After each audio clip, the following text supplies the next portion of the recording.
l'une des plus grandes arnaques de l'histoire. Parce que vous avez un truc quand même en 1913, je pense. Tu as des banquiers Oui. privés, avec des banquiers privés qui viennent, ils prennent le contrôle, c'est-à-dire du dollar, et commencent à créer la monnaie à partir de rien. Parce que pour ceux qui ne JP savent pas, Morgan. JP Morgan surtout. C'est-à-dire que, et ces familles-là sont toujours aujourd'hui, hein, les JP Morgan, puis après vous avez les Rockefeller, les Bilderberg et tous les autres, évidemment les Rothschild toujours dans la partie. C'est-à-dire que vous avez un système, dans le système capitaliste d'aujourd'hui, il y a une forme de vampirisme des populations. Vous avez des gens qui prennent le contrôle des banques et qui fabriquent de l'argent à partir de rien. La politique de la planche à billets, c'est-à-dire que les gens fabriquent de l'argent à partir de rien du tout. Il faut se renseigner à propos de comment on fabrique de l'argent. Et pour les gens qui nous écoutent, il y a une vidéo là pour ceux qui n'aiment pas lire. Pour ceux qui aiment lire, on peut vous conseiller des éléments. Vous pouvez lire un livre qui s'appelle The Creature from Jekyll. Pour la femme qui demandait dans les commentaires les sources des choses qu'on dit, tu peux aller lire dans The Creature from Jekyll and Jekyll Iceland, si ma mémoire est bonne. The Creature from Jekyll Iceland, qui a été écrit par Edward Griffin, hein, A Second Look at the Federal Reserve. Il donne vraiment beaucoup d'informations dans ça. Et pour ceux qui n'aiment pas lire, il y a une vidéo que j'avais suivie, ça fait déjà un moment déjà, je ne sais pas si vous pouvez retrouver ça, c'est Tucker Carlson, c'est un journaliste américain qui est très connu pour ceux qui savent. En fait, il y avait un gars qui s'appelle Richard Werner, et il est très très très intéressant. Richard Werner, en fait, il avait fait une interview chez Tucker Carlson où il avait parlé un peu de tout ça. Ça s'intitule How to Create Money from Nothing, c'est-à-dire comment créer l'argent à partir de rien du tout. Vraiment, pour ceux qui comprennent l'anglais, je ne sais pas si ça existe en français ou pas, mais si vous comprenez l'anglais, vous allez voir que, et c'est ça un peu le problème aussi avec nous, le monde francophone, c'est que les informations sont extrêmement limitées pour les francophones, parce que l'anglais a pris une forme de monopole sur le monde entier. Donc la plupart des informations, et même pour ceux qui ont déjà soutenu les thèses, pour ceux qui nous écoutent, vous savez bien que si vous devez soutenir des thèses de doctorat, de master ou quoi que ce soit, ou faire des études approfondies sur un sujet, ou si vous voulez faire un article très pointu, vous ne pouvez pas vous émanciper de l'anglais. C'est quasiment impossible. Donc ça aussi, c'est un gros problème. Donc là, pour la femme qui a demandé, tu peux aller vérifier ces choses-là, tu verras. En fait, les banques créent de l'argent à partir de rien du tout. C'est-à-dire à partir du crédit, de la dette. Donc, toi, tu vas emprunter de l'argent qui n'existe pas, et pour rembourser cet argent qui n'existe pas, que les banques ont fabriqué de toutes pièces, en te donnant juste un petit papier. En fait, si on revenait à l'époque, c'est un peu comme ça que c'était fait. Donc, du crédit, ils te font crédit d'un argent qui n'existe pas, et toi, tu vas devoir rembourser cet argent avec du travail réel. Hein, c'est-à-dire que comment on appelle ça? Avec du travail réel. C'est-à-dire que tu vas aller, par exemple, si tu ne rembourses pas, par exemple, une dette, on va venir saisir ta maison, ou alors tu vas aller travailler pour X ou Y. Donc, tu rembourses de l'argent qui n'existe pas, que tu as emprunté, avec du travail réel. Donc, c'est comme ça que les banquiers, les gens qui n'arrivent avec rien du tout, vont se retrouver des propriétaires terriens, avec des grandes portions de terre, avec des trucs immobiliers, des éléments qu'ils ne possédaient pas avant. Donc voilà un peu comment les banques privées, et là quand vous voyez les États-Unis, l'économie des États-Unis est vraiment financiarisée à l'extrême. C'est-à-dire que la finance est dans tous les sens. C'est un peu la différence entre ce qu'on appelle l'économie financiarisée et puis l'économie réelle. Et Trump, au départ, quand il est venu, il y avait des bonnes intentions. À la tête, il disait non. Vous savez, quand on écoute des politiciens, on dit souvent que l'enfer est pavé de bonnes intentions. Hein, l'enfer est pavé de bonnes intentions, c'est-à-dire que tous les diables viennent toujours avec un discours d'ange. Hein, vous savez, c'est des loups en peau d'agneau. En fait, l'idée était bonne s'il allait le faire. En fait, il disait l'économie américaine est trop financiarisée. L'économie réelle est en train de disparaître. Et la Chine, elle, son économie est vraiment très réelle parce que vous avez toute la force de production qui est là, de transformation, dans tous les cycles de commerce.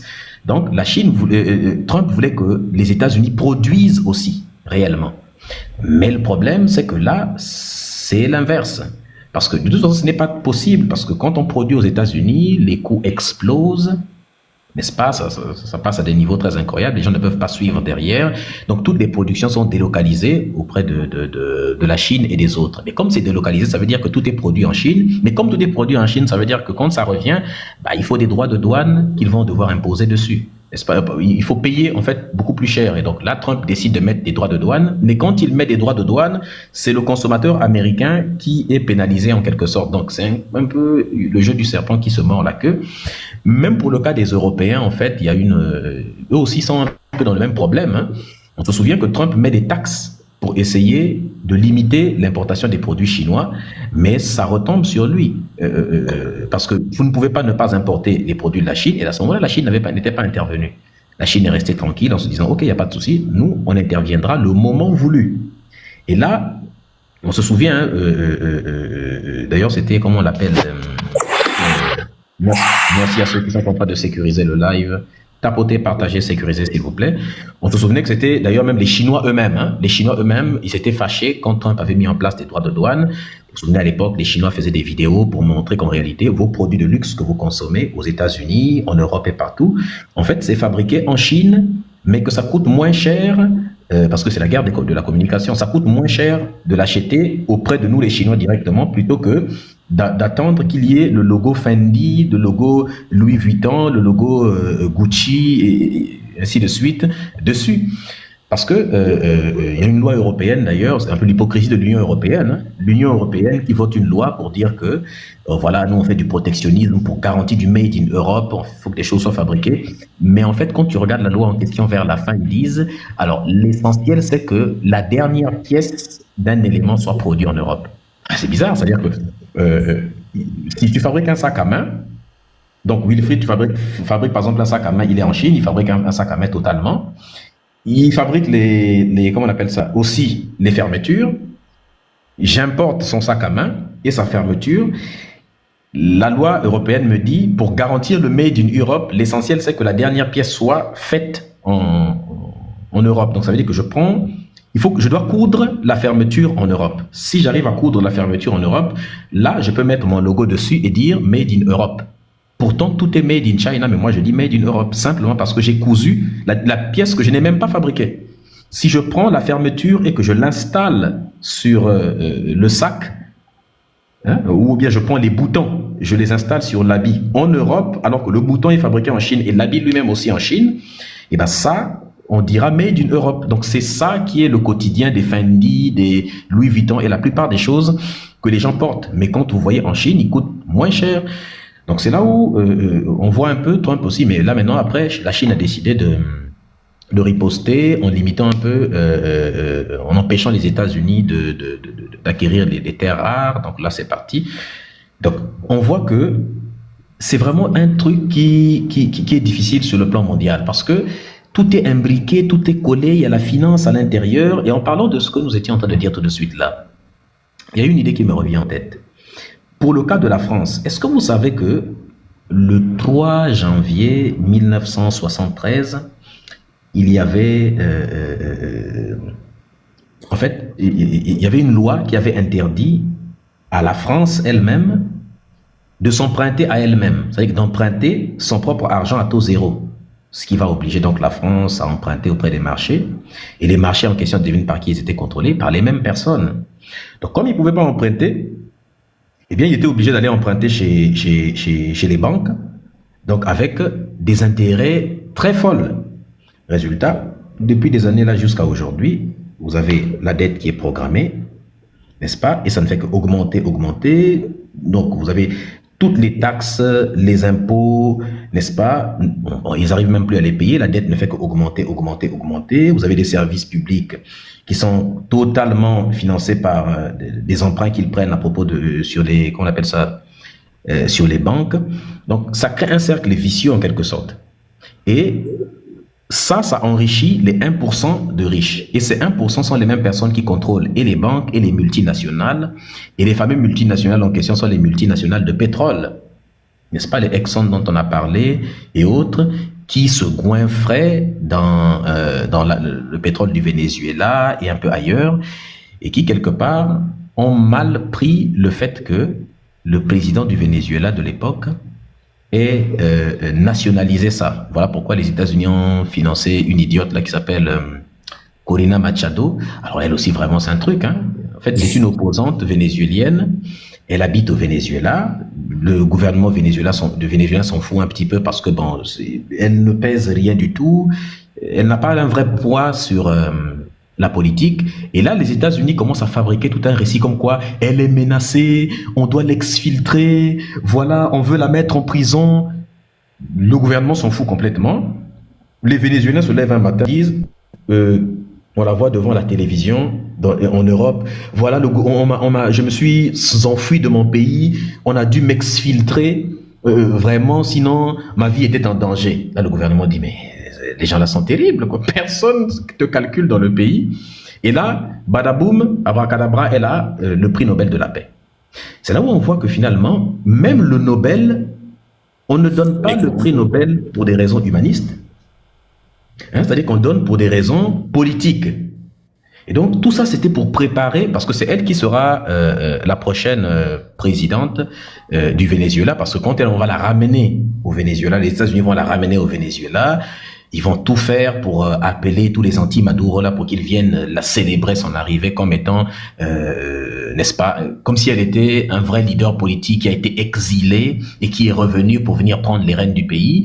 La même personne qui a dit quand je serai au pouvoir, et ça c'est elle qui dit, hein, Corina Machado, elle dit quand je serai au pouvoir, je vais normaliser les relations avec les États-Unis et le pétrole vénézuélien sera destiné aux États-Unis comme premier marché. C'est elle qui dit ça.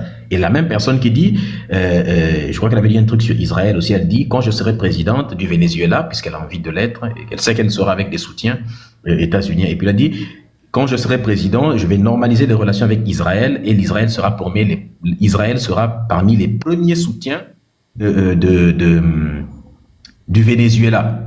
Donc on voit que, et on sait que Israël, Benjamin Netanyahou c'est Trump, parce que pour ceux qui ne savent pas, il y a des organisations telles que le ZOA et l'AIPAC aux États-Unis qui financent des partis politiques. Et vous avez l'un des membres les plus puissants, il y a plein de membres de l'AIPAC qui ont financé Trump.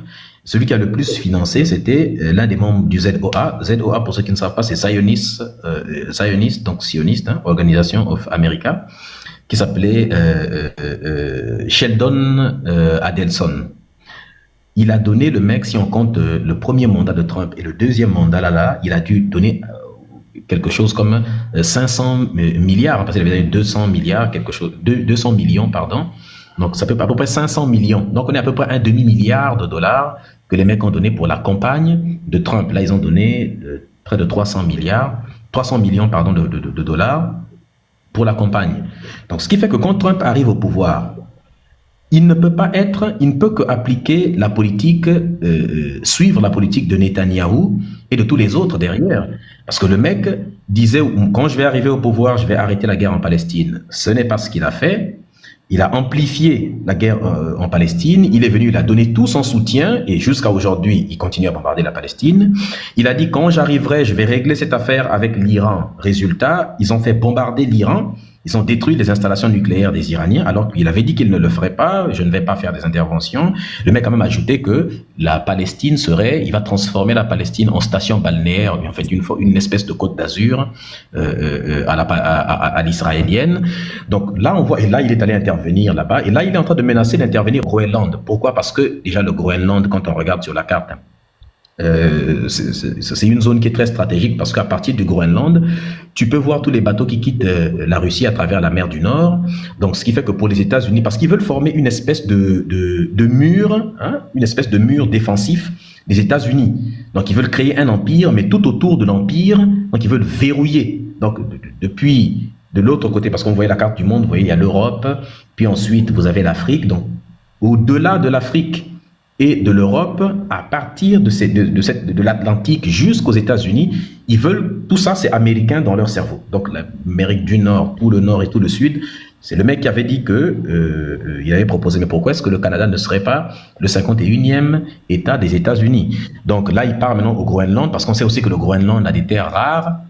Donc tout ça c'est un peu lié. Et quand on se souvient, quand on regarde très bien, quand vous analysez toutes les guerres que les États-Unis ont menées à l'époque, c'est-à-dire que Trump ne pouvait pas faire autrement, parce que tu as évoqué justement la baie des cochons, on se souvient en 1951, il y avait eu près de 10 interventions de la CIA, n'est-ce pas, à Cuba, pour le cas du Porto Rico, je crois que c'est en 1950 avec deux interventions qu'ils avaient fait, hein, en 1800, puis on peut remonter même depuis 1898, hein, où ils avaient l'habitude de faire la pagaille. L'armée américaine, ils avaient écrasé une rébellion pour empêcher l'indépendance. À Haïti, en 2004, n'est-ce pas, ils sont partis, même avant 2004, on se souvient. Et même avant, à Haïti, en 1914, ils ont pris totalement possession de la banque centrale. Exactement. C'est-à-dire que la banque centrale, les troupes américaines rentrent, ils pillent la banque centrale de Haïti. Pour ceux qui se demandent pourquoi Haïti rencontre ces problèmes, c'est-à-dire que Haïti n'est pas un pays pauvre, mais Haïti est un pays appauvri. C'est-à-dire qu'on l'appauvrit matériellement. Il y a une forme de... C'est-à-dire que quand tu vois ce qui se passe avec Haïti, tu te dis, mais les gens sont méchants. C'est-à-dire que ils n'ont rien fait à personne, mais ils subissent. Et si on remonte encore beaucoup plus loin, c'est depuis Napoléon qui avait carrément volé. On se souvient de ce que disait... comment il s'appelait déjà le président, là, c'était Aristide, Jean-Bertrand Aristide. Jean-Bertrand Aristide, hein? Oui. Et le mec qui quand il évaluait, il avait un chiffre. Les Français, les Occidentaux avaient volé, ils ont tout. Je crois qu'il avait donné un chiffre. Je ne me souviens pas. C'est en tête là. Si quelqu'un a dans les commentaires, il avait un titre et un chiffre qu'il donnait en tête jusqu'à 1000 et tout ça là. Il donnait, et ça, c'est ce qu'il fallait rembourser. Donc ça aussi c'est incroyable. La République dominicaine avec Saint-Domingue. Depuis 65, 4 interventions, des bombardements, des invasions. Le Guatemala en 1954, n'est-ce pas, la CIA, ce qui a fait l'intervention. Par exemple, quand ils sont intervenus, ça fait à peu près de 200 000 morts, des mecs qu'ils ont fait là-bas quand ils ont fait le coup d'État. Ils ont bombardé pour virer le gouvernement qui était élu. Notamment, il y avait le Salvador, je crois qu'entre 81 et 92, n'est-ce pas, ils avaient fait 2 interventions qui avaient fait près de 75 000 morts. Tu as le Honduras en 2009, le Nicaragua de 81 pratiquement jusqu'à, on va dire, 90 ou 91. Il y a près de 50 000 assassinats qu'ils ont fait sur le pays. Quoi encore, avec ce qu'on appelait les escadrons de la mort, hein. Au Panama, en 1989. 9 interventions des mecs. Le Panama, la Grenade, c'est entre 83 et 80, je crois à peu près 5 ou 4, les mecs, ils ont bombardé, ils ont fait la pagaille, ils ont fait des invasions, ils ont viré, ils ont assassiné des gens. En 2002, le Venezuela, ils avaient déjà fait un coup d'État, n'est-ce pas, où ils avaient kidnappé Chavez, comme on a dit. Le Chili, c'était en 73. 73, merci beaucoup, avec Salvador Allende, qui avait été viré pour amener Pinochet. Au Brésil, ils avaient fait une intervention. En Bolivie aussi. Au Paraguay, ils se sont intervenus. En Uruguay, il y avait une intervention américaine aussi. En Argentine, la CIA aussi a foutu la pagaille. Maduro lui-même, de toute façon, a subi plusieurs tentatives d'assassinat. Donc, on voit que pour ceux qui connaissent réellement l'histoire de ce que les États-Unis, il n'y a pas un pays d'Amérique du Sud dans lequel les Yankees américains n'ont pas fait la pagaille. Donc, Trump ne fait que faire ce qu'ils ont fait à quasiment tous les États d'Amérique centrale et d'Amérique latine. Exactement. Exactement. Et tu as évoqué un détail que tous les Africains devraient retenir une bonne fois pour toutes. Quand tu évoques le lobby israélien, par exemple, il n'est qu'une illustration d'un truc plus global. C'est-à-dire, démocrates, républicains, ce sont des distinctions qu'on fait juste pour la politique américaine interne. Sur le plan des relations internationales, la politique américaine est la même qu'on soit démocrate ou républicain. Le lobby israélien, pour la défense des intérêts israéliens au Moyen-Orient, finance grandement les politiques aux États-Unis. Et quand tu pars dans les réunions de l'AIPAC, le fameux American Israel Public Affairs Committee. L'AIPAC, déjà, c'est une sorte d'ambassade américaine aux États-Unis, c'est-à-dire bien plus même que l'ambassade officielle à Washington. C'est quelque chose de terrible. Il y a près de 5 millions de membres, c'est-à-dire tu comptes les membres officiels et associés, tu as environ 5 millions de personnes. Je crois qu'il y a près de 6 à 7 millions d'Israéliens aux États-Unis. C'est le pays où vivent le plus d'Israéliens hors Israël, de Juifs en tout cas hors Israël. Et tu as donc à l'intérieur, quand tu entres dans une réunion de l'AIPAC, tu trouves là-bas Mark Zuckerberg de Facebook, Jeff Bezos de Amazon, Hillary Clinton, Bill, Joe Biden, Trump. Et la première question que tu te poses, c'est que mais c'est quoi ce mélange hétéroclite? moi je pensais que ces gens-ci étaient absolument opposés, qu'ils avaient des idéologies absolument contraires les unes aux autres. Comment ça se fait que tout le monde est ici? Parce que finalement, au niveau de la politique externe, c'est la même chose. On a analysé que le père de George W. Bush n'a fait qu'un seul mandat dans les années 90-95 parce que il avait refusé un financement à des allègements financiers au premier ministre israélien de l'époque, Yitzhak Rabin, et dont l'AIPAC n'avait pas financé sa campagne. Au contraire, elle avait financé une contre-campagne. On l'avait totalement diabolisé, on l'avait absolument critiqué ses campagnes. Il faut se souvenir que c'est lui qui avait d'ailleurs organisé le coup d'État de 89 au Panama contre monsieur Manuel Noriega, qui était pourtant leur ami à l'époque. Mais comme il commençait à prendre un peu trop de liberté, on s'est débarrassé de lui et donc on a déterminé que l'AIPAC a crucifié. C'était un très beau jeu de mots, je crois, dans le New York Times contre le père George, parce que crucifier, l'analogie avec l'histoire de Jésus, a crucifié George W. Bush. Et donc, à partir de là, Bill Clinton, George Bush, le fils, Barack Obama et consorts, vous voyez, ils ont tous fait leurs 2 mandats au calme. Pourtant, là-dedans, tu as des démocrates, des républicains. Bush est républicain, Clinton est démocrate, Obama est démocrate. Donc, c'est pas du tout la même chapelle. Trump, maintenant, qui arrive, est républicain. Mais voilà, chacun a fait 2 mandats. En tout cas, Joe Biden n'en aura fait qu'un parce qu'il était malade, sénile et est devenu totalement fou. Mais sinon, voilà, quel que soit ton degré de bêtises ou ton degré de facétie, quand même, si tu honores les desiderata de l'AIPAC, que tu sois démocrate ou républicain, tu as la chance d'être réélu. L'objectif ici, c'est lequel?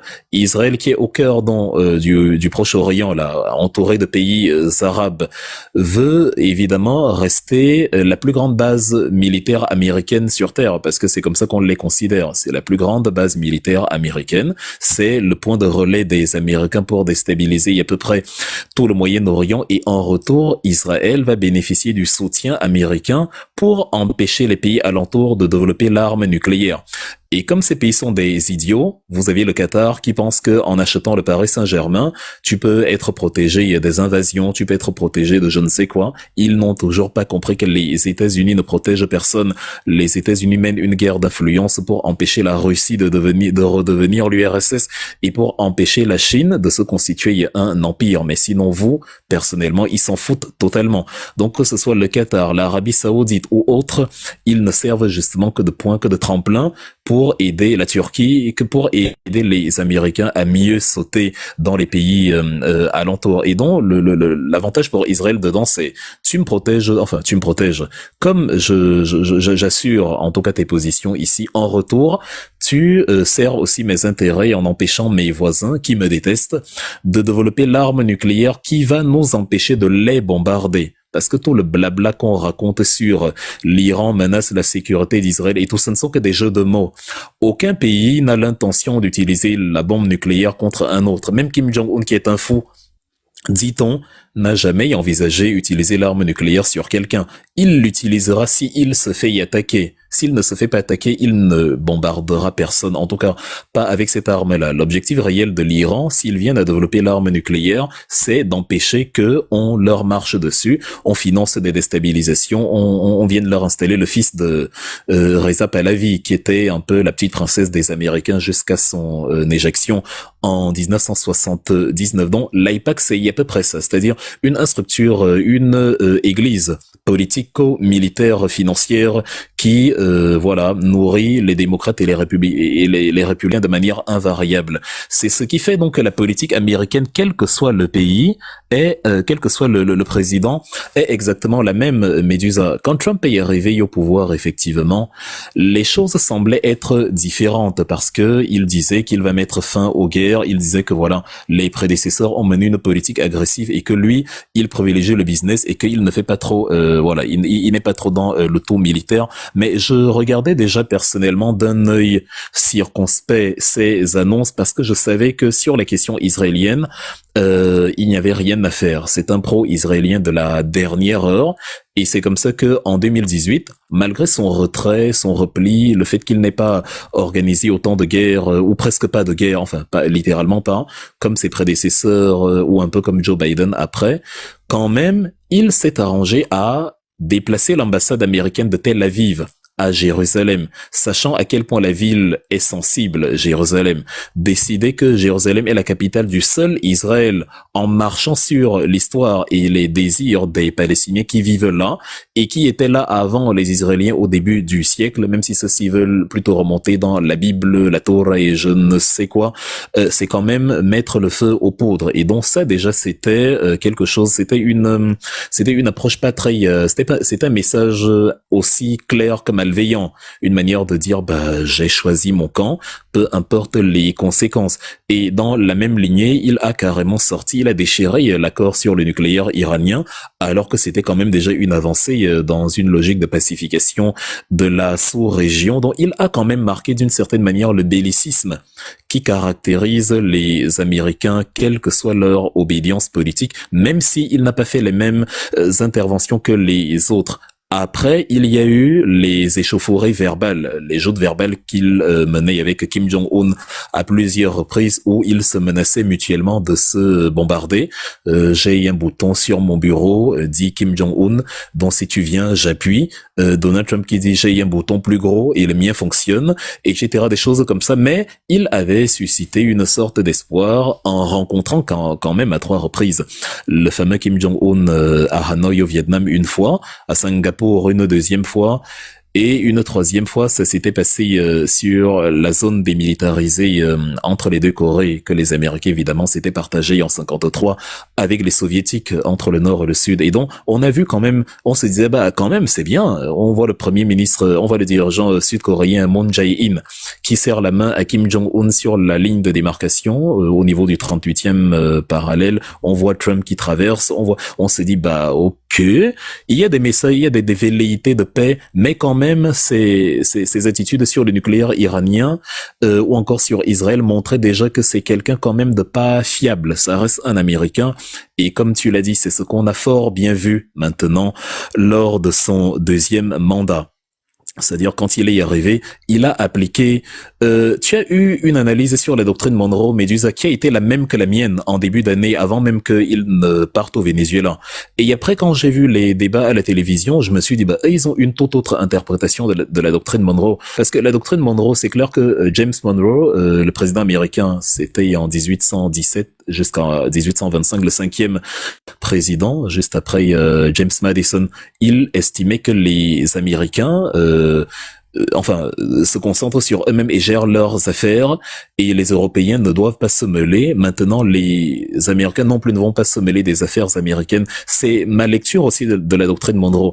Maintenant, une autre lecture qui n'est pas si fausse que ça, qui a été apportée par les analystes en Europe notamment, c'était d'étendre le truc à l'Amérique latine et de dire, bon, Monroe estimait qu'il faut également considérer l'Amérique latine comme étant la chasse gardée des Américains, le fameux hémisphère occidental, ce qui a été magnifié par James O'Sullivan, le pasteur journaliste, qui parlait de destinée manifeste, c'est-à-dire c'est pour nous, ne venez pas. Mais malgré tout, même si cette analyse n'est pas fausse non plus, je préfère quand même dire que Trump, lui, il a une trajectoire qui lui est propre. Ce n'est ni la doctrine Monroe en mode restriction, ni la doctrine Monroe en mode expansion, c'est le Trumpisme, tout simplement. Peut-être Monroe, comme il a dit. C'est-à-dire, lui, il se mêle de tout. Il se mêle des histoires d'Amérique latine, il se mêle des histoires du Moyen-Orient, il se mêle des histoires en Afrique, il se mêle des histoires de l'Europe, de l'Ukraine. En fait, il est absolument partout. C'est beaucoup d'agitation. En fait, c'est clair que les États-Unis se mêlaient déjà, mais il fait beaucoup d'agitation, bien plus même que les autres, parce que quand il est revenu au pouvoir, le Deep State, l'État profond américain, lui a fait comprendre que on ne peut pas, nous, les Américains, se contenter d'être une puissance parmi les puissances. On doit être un hégémon. On doit être une puissance qui surplombe toutes les autres. On doit dominer et rester dominant. Et c'est à partir de là que la dégringolade des pays commence toujours. Quand tu ne te contentes pas de ce que tu as déjà et que tu veux toujours trop en faire. Et c'est pour ça que toutes leurs manœuvres, surtout sous Trump, sont contre-productives. J'ai aimé l'exemple que tu as pris sur les finances, le caractère immatériel de la richesse américaine, cette manière de gérer les services, le secteur tertiaire, les banques, les assurances ou la technologie, qui reste quand même quelque chose de matériel, mais pas tant que ça. C'est-à-dire, les États-Unis sont premiers maintenant, surtout dans le domaine de la tech, mais dans le reste, la manufacture, les produits, évidemment, ils sont très loin derrière et ils n'ont tiré aucune leçon. Quand tu parlais, l'exemple qui m'est venu en tête sur cette histoire d'argent sans richesse réelle à côté, c'est l'histoire de Boeing. Le constructeur américain, la chute de Boeing vient justement de cette manière de faire. À l'époque, quand Boeing avait son siège à Seattle et que c'était géré justement de manière de manière autonome, il y avait vraiment cette culture de la qualité. Ils ont produit de superbes jumbo. On a eu le fameux 747 qui a régné sur les airs pendant des décennies. Mais après, au tournant de l'an 2000, ils ont fait une fusion avec McDonnell Douglas et ils sont alliés à Chicago. Le problème avec Chicago, c'est que c'est la finance, c'est l'argent, c'est les affaires et c'est devenu une histoire d'actionnariat, une histoire de cotation en bourse, une histoire de minimisation des coûts et de maximisation des profits. Donc, plutôt que d'investir dans la recherche, de produire de meilleurs avions, de fabriquer, d'expérimenter, de tester de nouveaux matériaux, ils ont simplement essayé de réajuster les avions préexistants. C'est comme ça que quand les Européens commençaient à les rattraper, avec l'A320 Neo par exemple, eux ils se sont arrangés, ils ont dit bon on a déjà le Boeing le plus petit, le 737, on va juste le réajuster en insérant un logiciel qui permet de contrôler l'équilibre de l'avion en l'air. Donc voilà, ça va pas nous coûter cher. On va installer le fameux logiciel, le MCAS, comme ils ont appelé le Maneuvering Characteristic Augmentation System, le MCAS, comme ils l'appellent là-bas. Et donc voilà. Et en plus, on ne va pas investir dans la formation des pilotes. Donc vraiment, on va minimiser les coûts. On va s'arranger à ce que ça nous coûte le moins possible.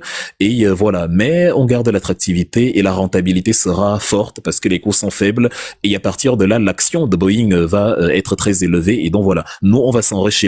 Mal leur en a pris avec les deux accidents de Ethiopian Airlines et de Lion Air. Ça a fait chuter l'action. On a immobilisé les 737 pendant une année entière et Airbus a commencé à gagner du terrain, à conquérir des parts de marché et à gagner en valeur d'action. Et rien que cet exemple-là sur le secteur industriel illustre un peu ce qu'ils essayent de faire de manière globale. C'est-à-dire, on demande, comme Trump vient de le faire, à la Federal Reserve de baisser le taux directeur. On va emprunter, c'est-à-dire on aura le maximum d'argent possible, mais évidemment, matériellement, on n'a pas grand-chose. Maintenant, avec l'argent, on va financer des idéologies, on va financer des positions, on va financer des entreprises qui vont aller investir dans quelque chose qui n'a pas vraiment de visée claire.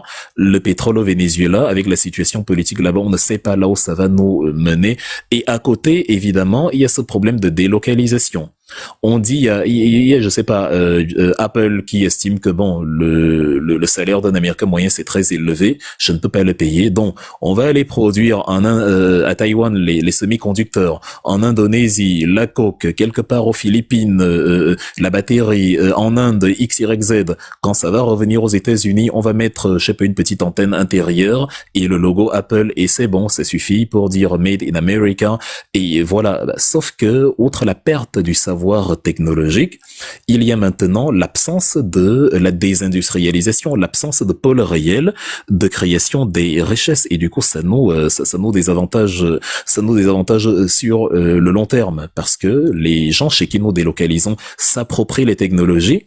Et c'est comme ça que sur le plan de l'aéronautique, tu vois la Chine qui a mis sur pied le C919 qui va bientôt venir les manger sur le ciel international.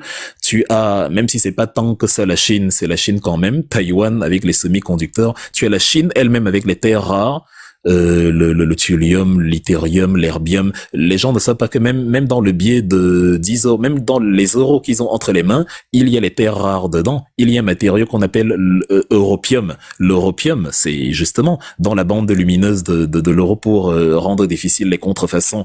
Même pour fabriquer les billets made in Europe, la Chine est indispensable du coup. Ça crée un déséquilibre qui fait que quand je regarde de manière générale, les États-Unis, toutes leurs décisions, malgré le caractère tapant, malgré le tapage visuel, dans les faits, toutes leurs décisions sont sur le long terme contre-productives.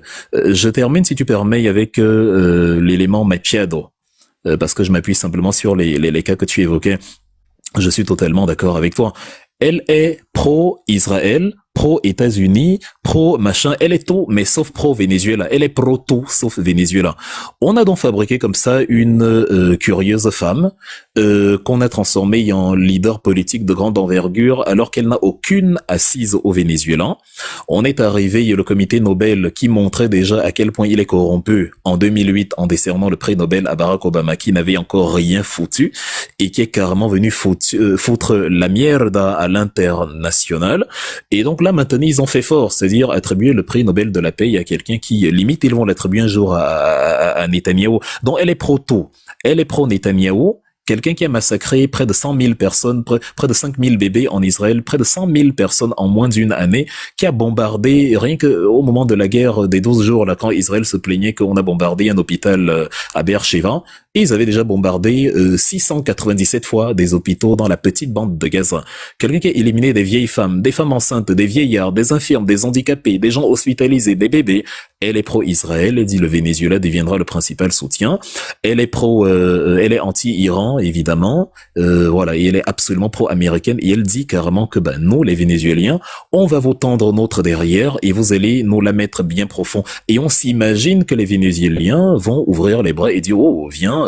Ça a entraîné dans un rétro-pédalage de Trump lui-même qui a compris que c'était mal barré, il y a personne qui va la suivre au Venezuela. Et dans l'absolu, encore à l'époque, Juan Guaido avait même eu plus de succès parce que lui au moins c'était un authentique Vénézuélien qui était là sur place malgré tout, mais qui s'est avéré aussi être ce qu'il est, une fabrication américaine. Ils ont le cas Reza Pahlavi actuellement qui est aussi aux États-Unis et qui alimente la révolution en Iran. La conclusion que j'ai envie donc de donner ici, c'est de dire ils vont tuer toutes les révolutions qu'ils sont en train de nourrir actuellement parce qu'ils s'affichent trop. Moi, je suis pour les révolutions populaires. J'aime bien quand un peuple en a marre de ses dirigeants et s'en débarrasse. J'aurais souhaité quelque chose comme ça similaire dans mon pays, le Cameroun. Le problème, c'est que quand une révolution est pilotée de l'extérieur, je m'y oppose immédiatement. Je me souviens, j'ai rencontré Emmanuel Macron en 2022 où on a eu une discussion. À un moment donné, j'ai l'impression qu'il m'a mal compris quand je lui ai dit vous soutenez les dictateurs au Cameroun. Il me dit c'est pas à moi de venir sauver le Cameroun. Je lui dis, Monsieur le Président, je vous arrête tout de suite. Je ne suis pas en train de dire que vous devez venir sauver le Cameroun. C'est un paradigme que le peuple gère de ses propres moyens. Il s'agissait simplement d'établir la contradiction entre ceux qui prétendent défendre la démocratie ici et qui, quand il y a un peuple qui veut se débarrasser d'un dirigeant qui leur est conforme, prennent plutôt parti pour le dirigeant en question. Donc, que ce soit l'Iran ou le Venezuela, les initiatives américaines ne vont pas réussir parce que les populations de ces pays, même si elles n'aiment pas leurs dirigeants, vont constater que finalement, mais ces gens-ci, c'est en fait les Américains qui, pour le pétrole, le contrôle du pétrole dans le cas du Venezuela, pour la sécurité d'Israël dans le cas de l'Iran, et jamais pour nous, ils alimentent la révolution pour eux en fait. Donc c'est-à-dire à plusieurs échelles, j'ai l'impression qu'ils sont en train de travailler à leur propre déchéance. Malheureusement, comme tout grand, emprisonné de son hubris du pouvoir, ils sont aveuglés totalement, ils seront incapables de voir cela. Mais je pense que on le voit déjà à court terme, le moyen et long terme vont encore accentuer cette réalité-là du recul des États-Unis. Désolé d'avoir été long, Médusa. Non, pas du tout, c'est très intéressant. C'est très intéressant. Donc, vous voyez les amis, tapotez s'il vous plaît la famille, partagez, sécurisez le live s'il vous plaît, tapotez, merci Yeyeto qui est en train de sécuriser le live s'il vous plaît. Nous continuons la famille, pause tapotage s'il vous plaît, tapotez s'il vous plaît, tapotez, on continue. On avait dit qu'on devait atteindre 1 million de likes, n'est-ce pas, avant minuit. 1 million avant minuit, mais c'est un peu chaud la famille. Continuez quand même. Tapotez s'il vous plaît. On doit faire 1 million. On devait faire 2 millions, mais c'est pas grave. Atteignons au moins 1 million s'il vous plaît la famille. Au moins 1 million. Tapotez massivement. Partagez. Blue Moon est en train de sécuriser massivement le live. Faites comme Blue Moon, faites comme Yeyeto. Tapotez, partagez, sécurisez massivement le live les amis. On continue. C'est très intéressant. Et j'espère que vous êtes en train de prendre des éléments, de noter des éléments intéressants. Vous allez voir, cette analyse est bien loin de la bouillie qu'on vous sert au niveau des médias qui sont contrôlés par les mêmes agents du système et qui ne font pas d'analyse profonde, qui ne vous donnent pas des véritables causes, des véritables tenants et aboutissants. Ils sont là simplement pour occuper le temps de cerveau disponible seulement et pour défendre le narratif des mêmes personnes qui financent les guerres. Tapotez s'il vous plaît, partagez, sécurisez massivement le live. Justement, pour continuer avec cet aspect-là, c'est-à-dire que quand on regarde, on constate que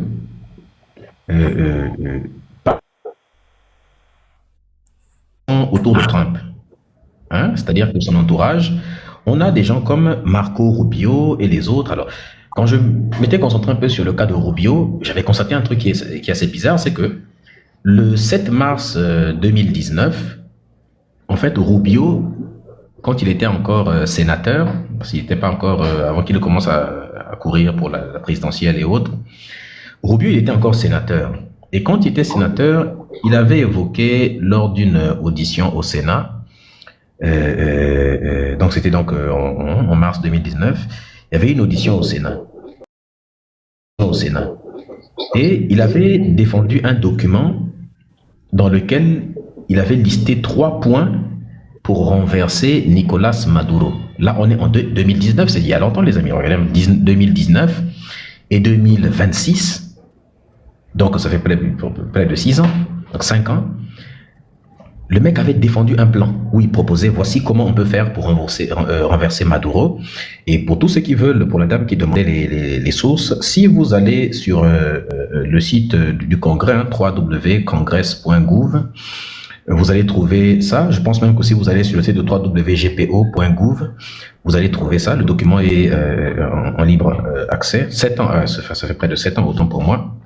En fait, le document est intitulé US-Venezuela Relation and donc US-Venezuela Relation and the Path to the Democratic Transition.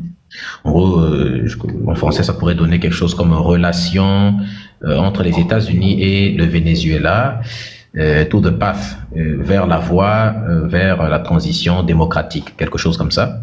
Vous pouvez aller voir ça là-bas. En fait,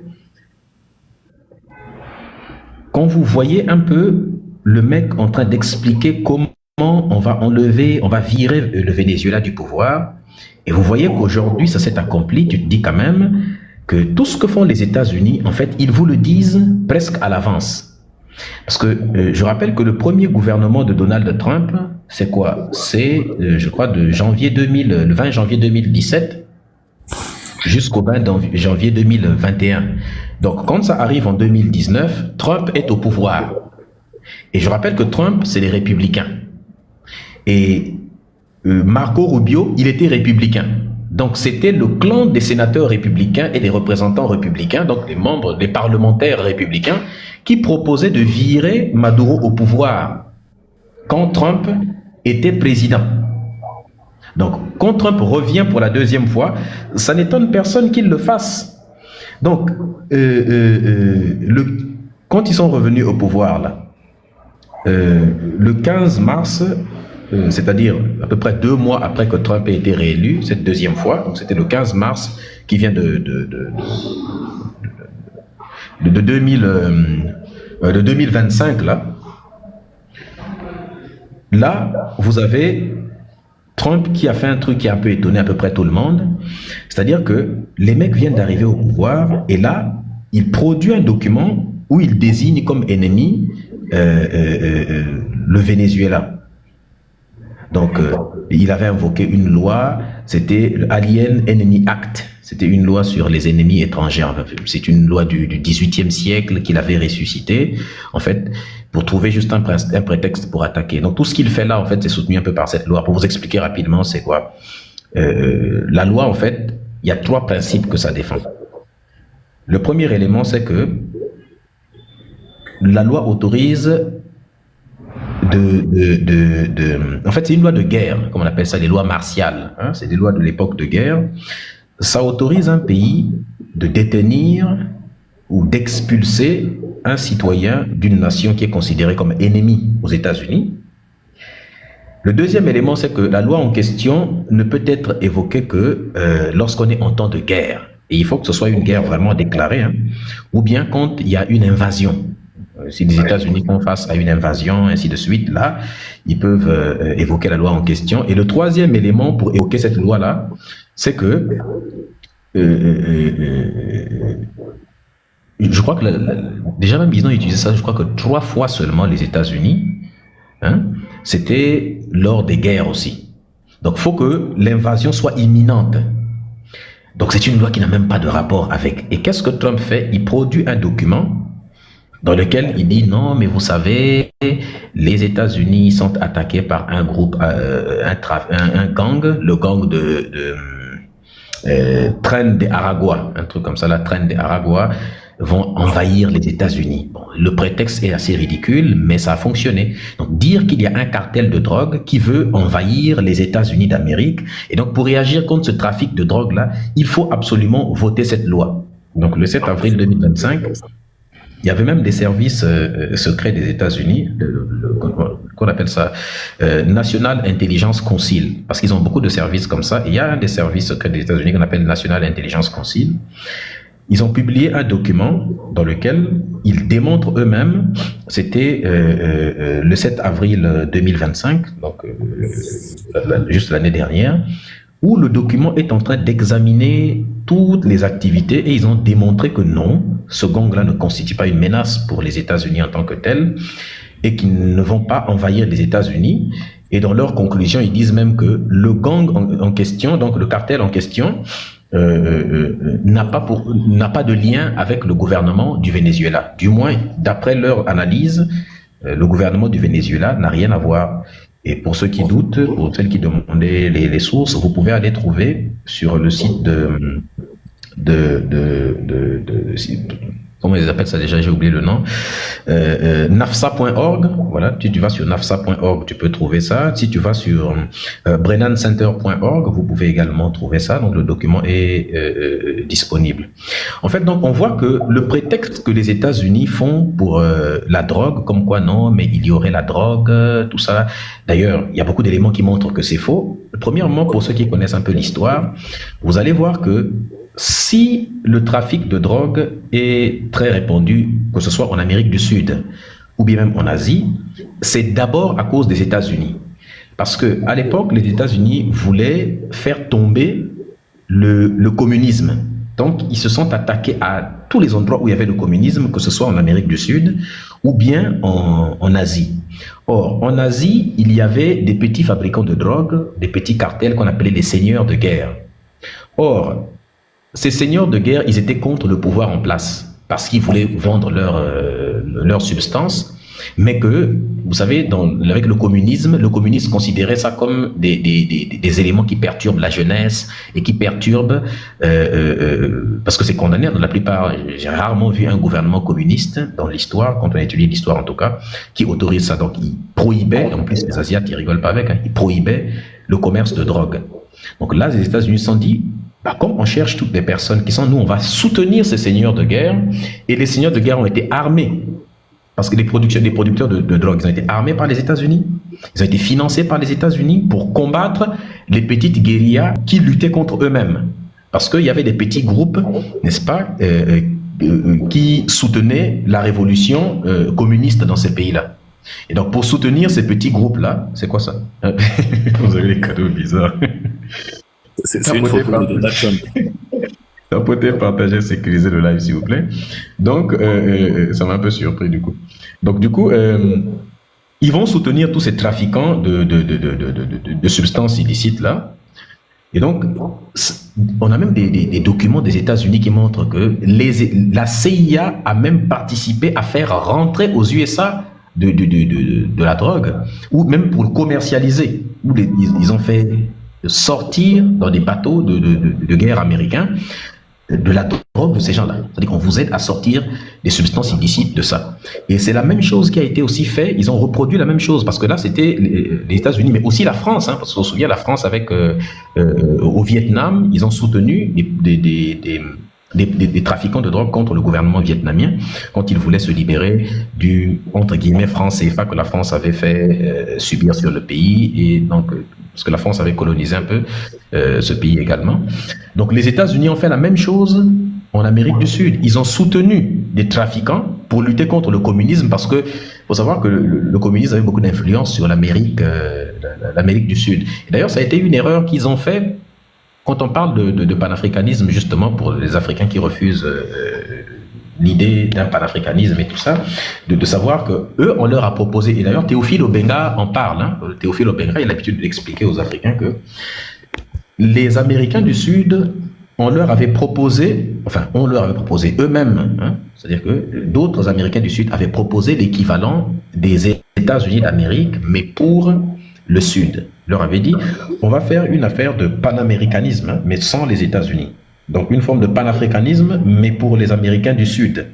Donc le but serait de créer une espèce d'Union européenne d'aujourd'hui que l'on voit pour tendre vers un État fédéral des États, des républiques d'Amérique du Sud. Sauf que beaucoup ont refusé à l'époque, mais non, mais vous savez, c'est pas bien, c'est pas comme ça d'abord, c'est pas une bonne chose. Aujourd'hui, ils sont en train de regretter parce que s'ils avaient fait ça, quand les révolutionnaires le proposaient à l'époque, s'ils avaient accepté de créer une forme de panafricanisme, mais pour les Américains du Sud, n'est-ce pas, aujourd'hui, ils auraient créé une espèce d'union, entre guillemets, un équivalent de l'Union européenne pour eux, donc avec un certain poids quand même, et peut-être même qu'ils auraient pu aboutir à un État fédéral. Aujourd'hui, dans la façon dont ils sont morcelés, c'est très dur de lutter contre la toute-puissance des États-Unis. Résultat, les États-Unis peuvent venir ponctionner un président dans l'un des pays de l'Amérique du Sud, et personne ne peut faire quoi que ce soit. Tous les pays sont trop faibles. Donc c'est pour dire aussi aux Africains qui écoutent que quand on parle de panafricanisme et quand les leaders afrocentrés tels que les Théophile Obenga, les Cheikh Anta Diop ont écrit la possibilité plus tard d'avoir un État fédéral africain et que nous devons travailler vers l'arrivée, vers cette perspective-là, c'est pour aussi... Qu'est-ce qui empêcherait C'est que si on part soulever un président du Venezuela, merci beaucoup Jupiterman qui est en train de sécuriser le live, vous vous doutez bien qu'un président africain, même un couteau dans du beurre, c'est un couteau dans de l'eau. C'est comme plonger un couteau dans de l'eau. Si le Venezuela c'est un couteau dans le beurre, l'Africain c'est un couteau dans de l'air même. On peut venir soulever n'importe quel président africain à n'importe quel moment, il ne se rendra même pas compte. Et ça demanderait moins d'efforts même que ce qui a été fait pour le Venezuela. Et ça ferait évidemment moins de bruit même que le Venezuela, parce qu'au Venezuela, tout le monde parle. Mais vous savez bien que quand quelque chose arrive en Afrique, les gens s'en foutent un petit peu. Et les gens vont encore bien plus se moquer. Regardez ce qui se passe au Soudan. Il y a un génocide au Soudan, la terre entière s'en fout un petit peu. Mais dès qu'il y a en Ukraine des gens qui meurent, tout le monde en parle un peu plus. Quand c'est des Palestiniens qui meurent, la terre entière en parle. Mais quand c'est des Congolais, des Soudanais, des Haïtiens, des Maliens, des Noirs qui meurent en Méditerranée, au Mozambique et un peu partout, tout le monde s'en fout un petit peu, ou du moins on en parle très peu. Ils considèrent que l'exposition médiatique, en tout cas comme on le voit, est très peu. Donc tout ça, c'est des problèmes qu'il faut regarder avec beaucoup plus de prudence. Et pour continuer sur le cas de la drogue, il y a une agence des États-Unis, des Nations Unies qu'on appelle UNODC, c'est United Nations Office on Drug and Crime, le C de la fin de la crime. Donc en fait, c'est l'observatoire, si vous voulez, des États-Unis, tout ce qui analyse les trafics, le mouvement de la criminalité dans différents pays, n'est-ce pas, les gangs qu'il y a, donc des activités un peu hors la loi, quoi, des trafics de tout genre. Eux-mêmes, quand vous regardez les cartes qu'ils montrent, et même les chiffres qu'ils montrent, ils montrent qu'en réalité, les plus grands fabricants de drogue, c'est quoi? La Colombie, le Pérou, la Bolivie, n'est-ce pas? C'est eux les producteurs, ceux qui produisent en tant que tels. Mais le Venezuela n'est pas producteur. On ne produit pas ça au Venezuela. Le Venezuela est cité seulement comme un pays où qu'on appelle ça, un pays de transit, voilà, un pays de transit. Mais les États-Unis sont cités comme pays de transit au même titre.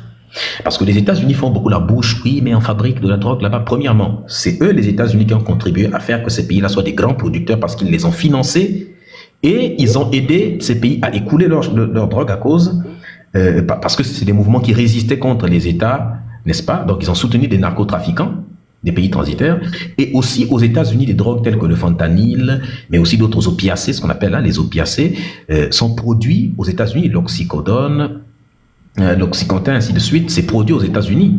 Donc, personne n'en parle. Quand vous allez là-bas, vous voyez des gens en plein États-Unis qui sont là, on dirait des zombies. Ça détruit des vies, des drogues de synthèse, comme on appelle.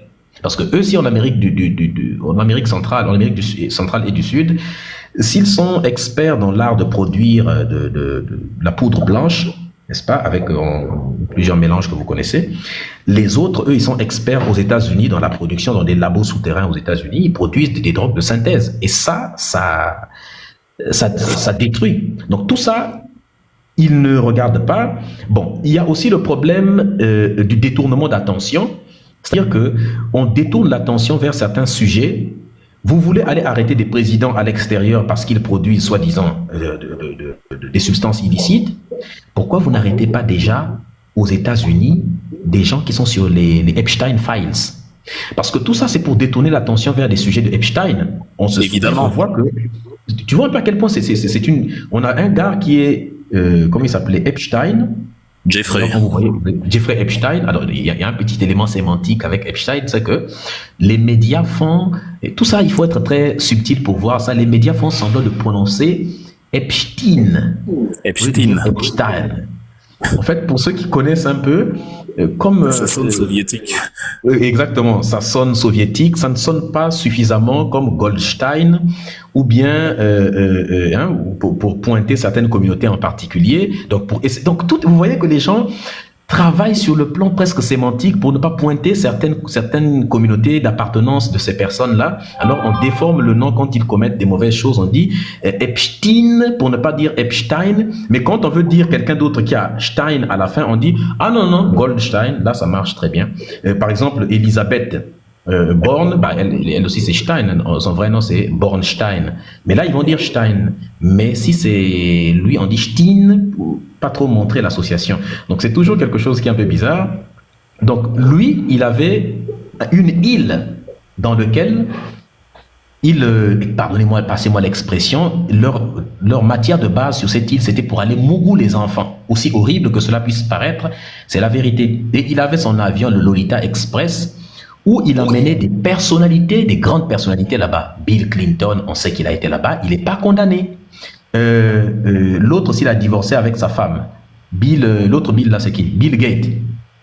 Bill Gates, on dit que précisément à cause de ses amitiés avec Epstein.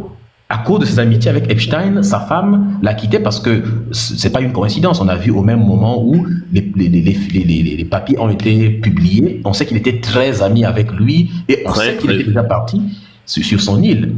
Trump aussi disait à l'époque, non, voilà, moi, tu sais, les Epstein, là, voilà, il faut qu'on publie. Il faisait semblant de parler. Il disait, voilà, realize the Epstein files. Il dirait, quand je serai au pouvoir, je vais faire publier les dossiers de Epstein, comme il s'appelait aussi. Elon Musk disait, voilà, quand on arrivera au pouvoir, pourquoi vous ne les publiez pas? Trump faisait beaucoup de bruit. Là, il arrive au pouvoir, on dit, bon, frère, tu as parlé, non? Maintenant, il faut les publier. Le gouvernement Trump a commencé à s'opposer à la publication des dossiers de Epstein. On dit, mais attends, les gars, on ne fait pas comme ça. Vous aviez dit. Donc, ça veut dire que vous avez quelque chose à vous reprocher. Ils ont tenté, donc là, des démocrates et d'autres, certains des élus républicains qui ont commencé à prendre des distances avec Trump, ont commencé à dire, mais écoutez, les gars, on doit publier ces choses-là. Et donc, le gouvernement essaie de retarder. Et là, on commençait à voir quelques manifestations un peu anti-Trump. Et là, Trump avait déjà commencé, même avant cette affaire d'Epstein, quand ça avait commencé petit à petit, il y avait un petit truc qui marchait entre les deux.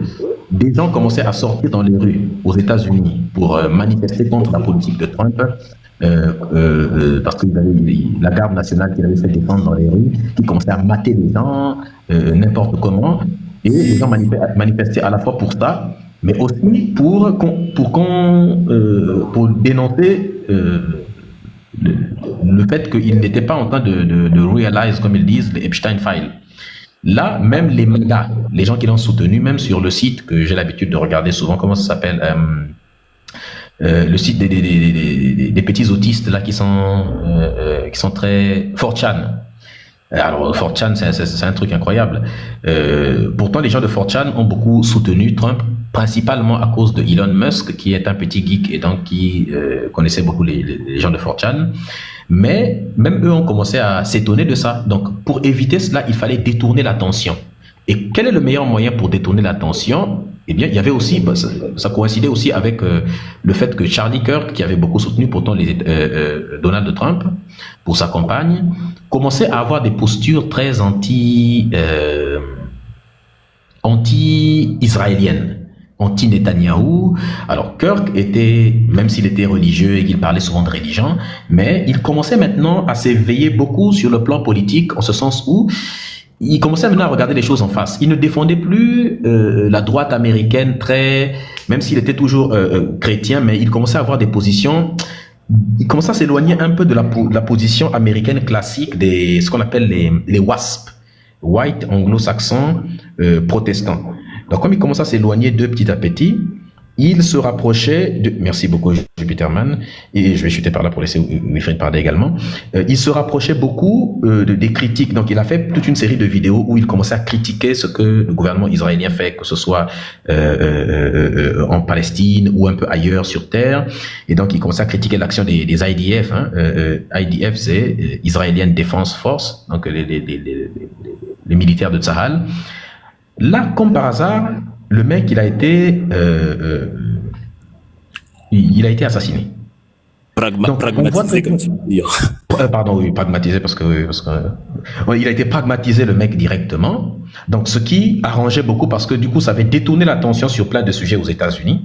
Et là aussi, lorsque les Epstein Files ont été divulgués, parce qu'on se souvient, c'est un peu pour revenir sur Charlie Kirk, c'est un peu ce qui est arrivé aussi parce que je dois faire un live sur ça. La mort une fois, je lisais un livre, le livre de Jacques Brault, avec d'autres documents que je consultais un peu, où j'avais découvert un tout autre aspect de la mort de Michael Jackson qui ne m'était pas venu à l'esprit, c'est que j'avais découvert qu'en réalité, Michael Jackson commençait avant sa mort, il commençait à défendre des peuples qui étaient opprimés, et la question de la Palestine et de certains peuples en Afrique, il commençait à les défendre un petit peu plus, et il commençait à avoir une politique un peu critique contre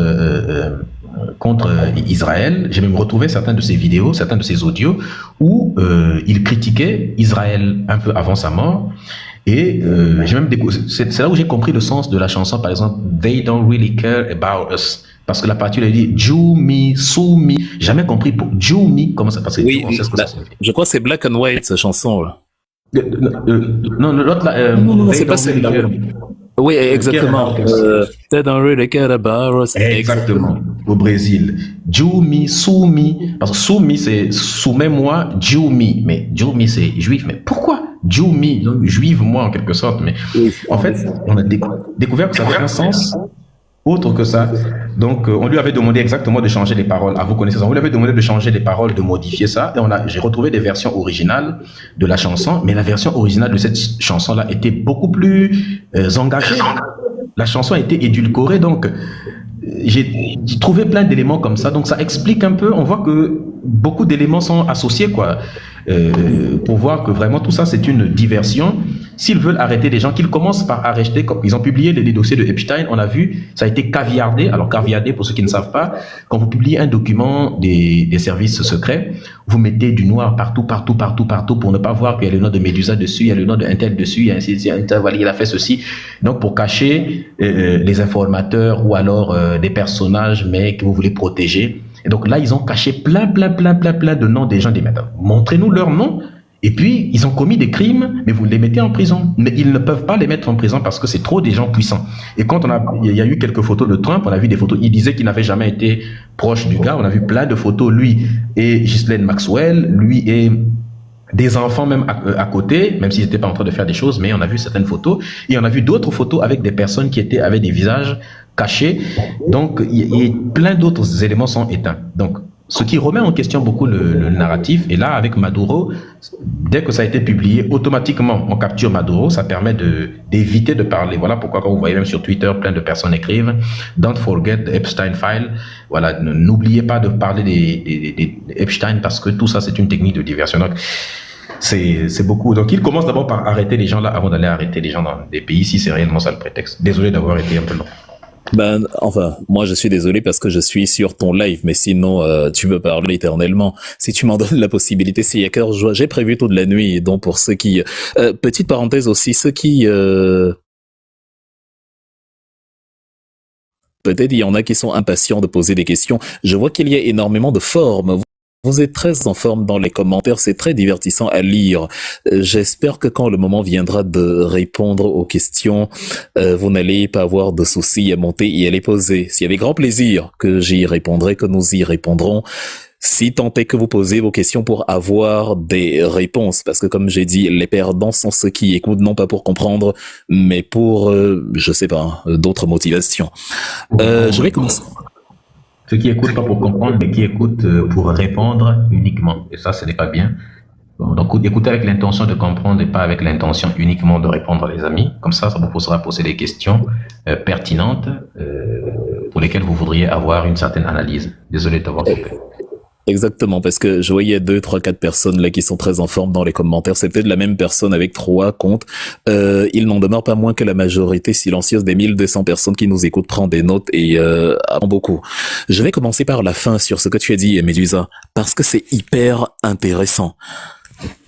Tu as évoqué quelque chose qui me rappelle, je ne t'apprends rien, le théorème de Charles Pasqua, ce qu'on attribue à Charles Pasqua, l'ancien ministre des Finances, enfin de l'Intérieur français, qui lui-même est trempé dans des affaires obscures comme l'Angola Gate et plusieurs dossiers noirs de la France-Afrique. Mais on lui attribue quand même une pensée intéressante, le fameux paradigme de l'affaire dans l'affaire. Quand on est emmerdé par une affaire, il faut créer l'affaire dans l'affaire, et si possible l'affaire dans l'affaire de l'affaire, tant et si bien qu'on ne se souvient même plus de quelle était l'affaire principale. Comme j'aime beaucoup l'histoire, j'ai constaté que beaucoup de pays, beaucoup de souverains, beaucoup d'empires à travers les âges ont utilisé cette méthode-là. Les Français y ont procédé comme ça avec Sarkozy sur l'affaire du financement de sa campagne, des problèmes qu'il avait avec Kadhafi, il a préféré, enfin un mal pour un bien, enfin il a comment dire, il a saisi l'occasion de tout ce qu'il y avait autour de Kadhafi pour mener son assaut avec Obama et le Premier ministre britannique, et ça permet de calmer un peu les choses. Bon, évidemment, ça l'a rattrapé. Kadhafi, son fils Saïf al-Islam n'ont pas arrêté de clamer il y a plusieurs reprises que nous avons financé la campagne de monsieur Sarkozy, et c'est parce que il ne voulait pas que justement les détails s'ébruitent qu'il a mené l'assaut contre mon papa. Et évidemment, quand on voit les Français eux-mêmes mettre Sarkozy et sous bracelet électronique et l'enfermer et ci et ça sur cette affaire de financement, enfin ou du moins l'écrouer, même s'il a mis le dossier qui pèse sur lui, en tout cas cette affaire de financement illégal de sa campagne a été est encore au cœur des débats en France. Il est évident que ça lui a très bien servi la campagne libyenne, et il n'est pas le premier là-dedans. Je sais que tu t'y connais très bien en ce qui concerne la guerre d'Algérie, tout ce qui s'est passé depuis 1830. La raison pour laquelle le roi de France, Charles X, lance l'assaut sur l'Algérie en 1830, c'est précisément parce qu'il n'est pas aimé dans son pays. Déjà, il y aura même la même année une révolution en 1930, la fameuse révolution de juillet, les 27, 28, 29 juillet 1830, la petite période de 3 jours qu'on a surnommée les 3 glorieuses. Charles X donc n'est pas en odeur de sainteté dans son pays ou dans son royaume. L'économie est en berne. 41 ans plus tôt, les Français ont renversé Louis XVI parce que, voilà, les mêmes motifs. Il y a une classe, une petite oligarchie qui se remplit les poches, qui vivent très bien. Il y a la classe ouvrière qui ne sait pas à quel sens se vouer concernant l'avenir. Donc, Charles X entame la même campagne pour détourner l'attention de la réalité. économique morose de son pays.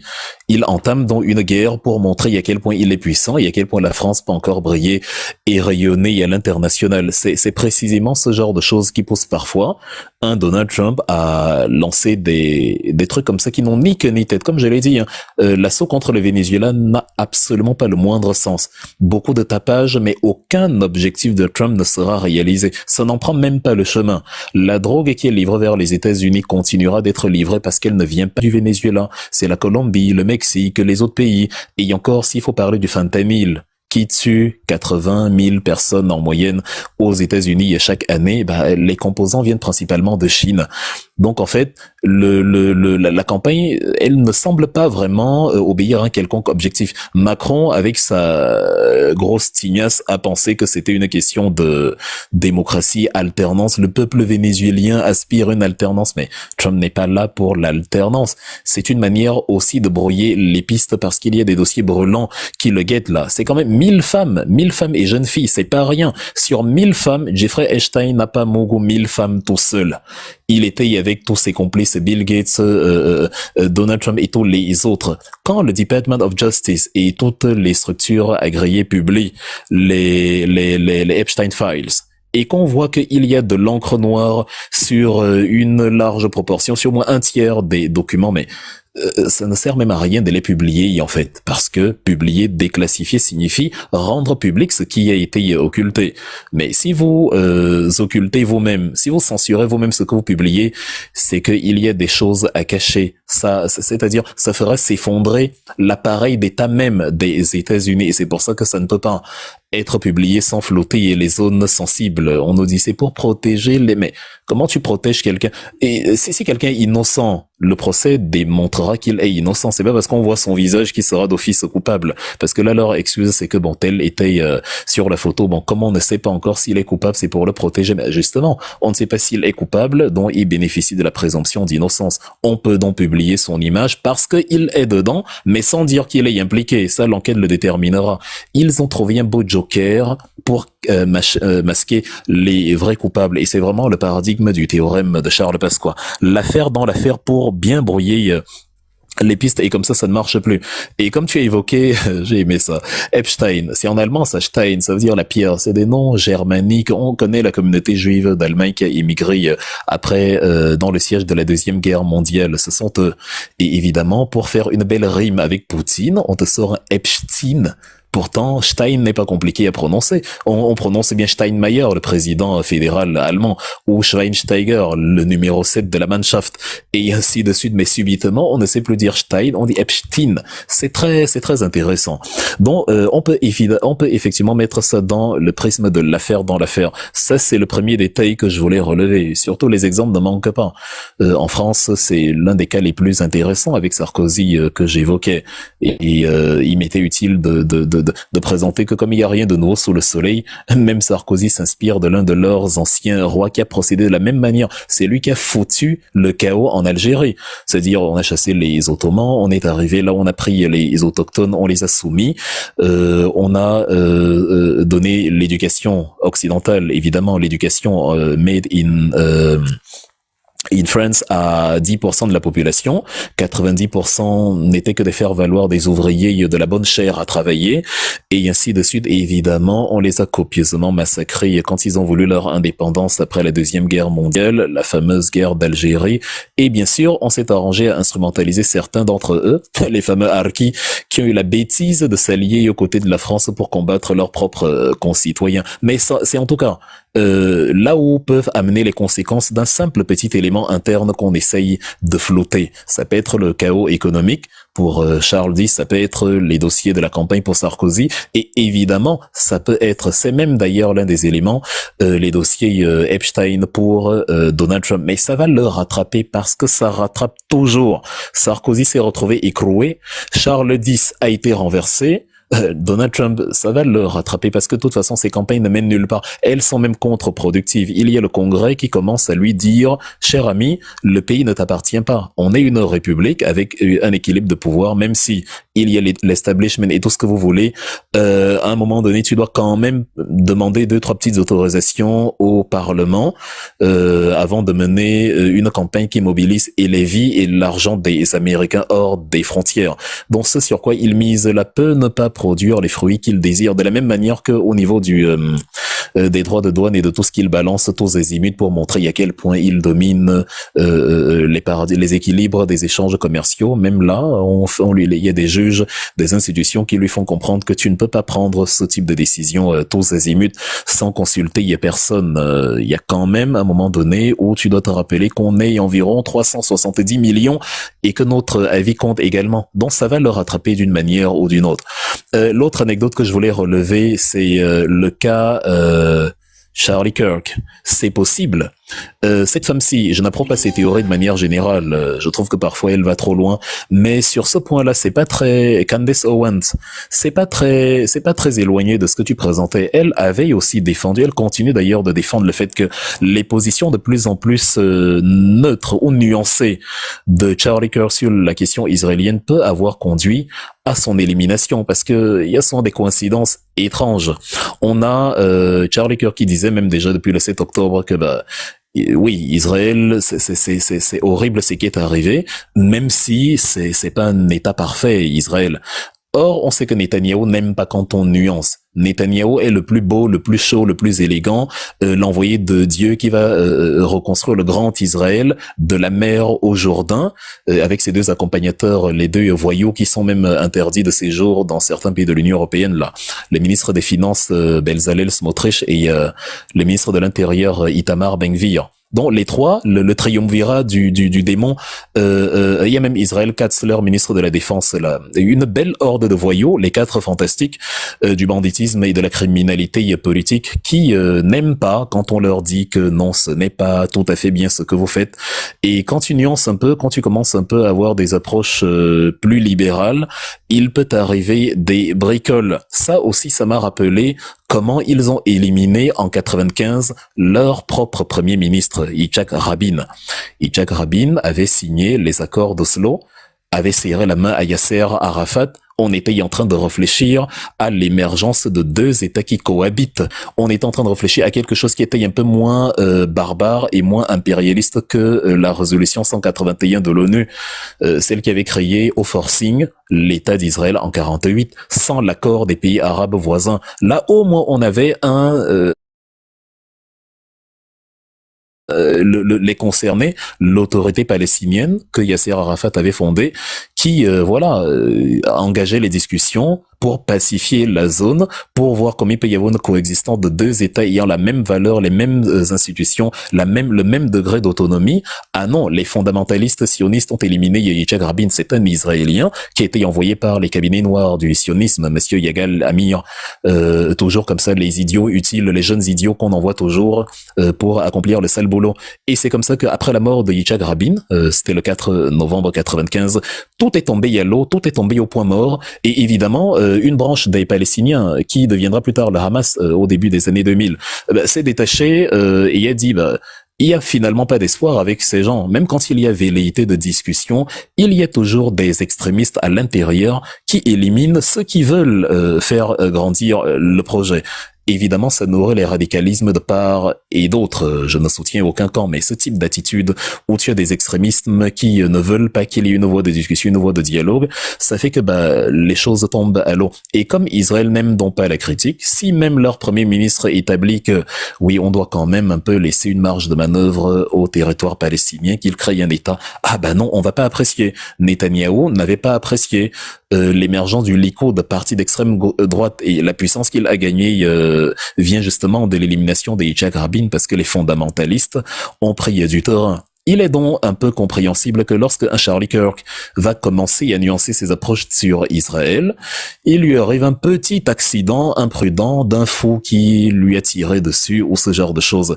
C'est toujours un fou qui, n'avait rien à faire et qui a décidé d'éliminer Charlie Kirk. On lui a déjà dit les motifs qu'il allait dire, il a dit et c'est bon. Mais nous ne sommes pas les seuls ici sur le plateau à incriminer, à établir la réflexion sur la possibilité que Israël puisse être derrière ces histoires.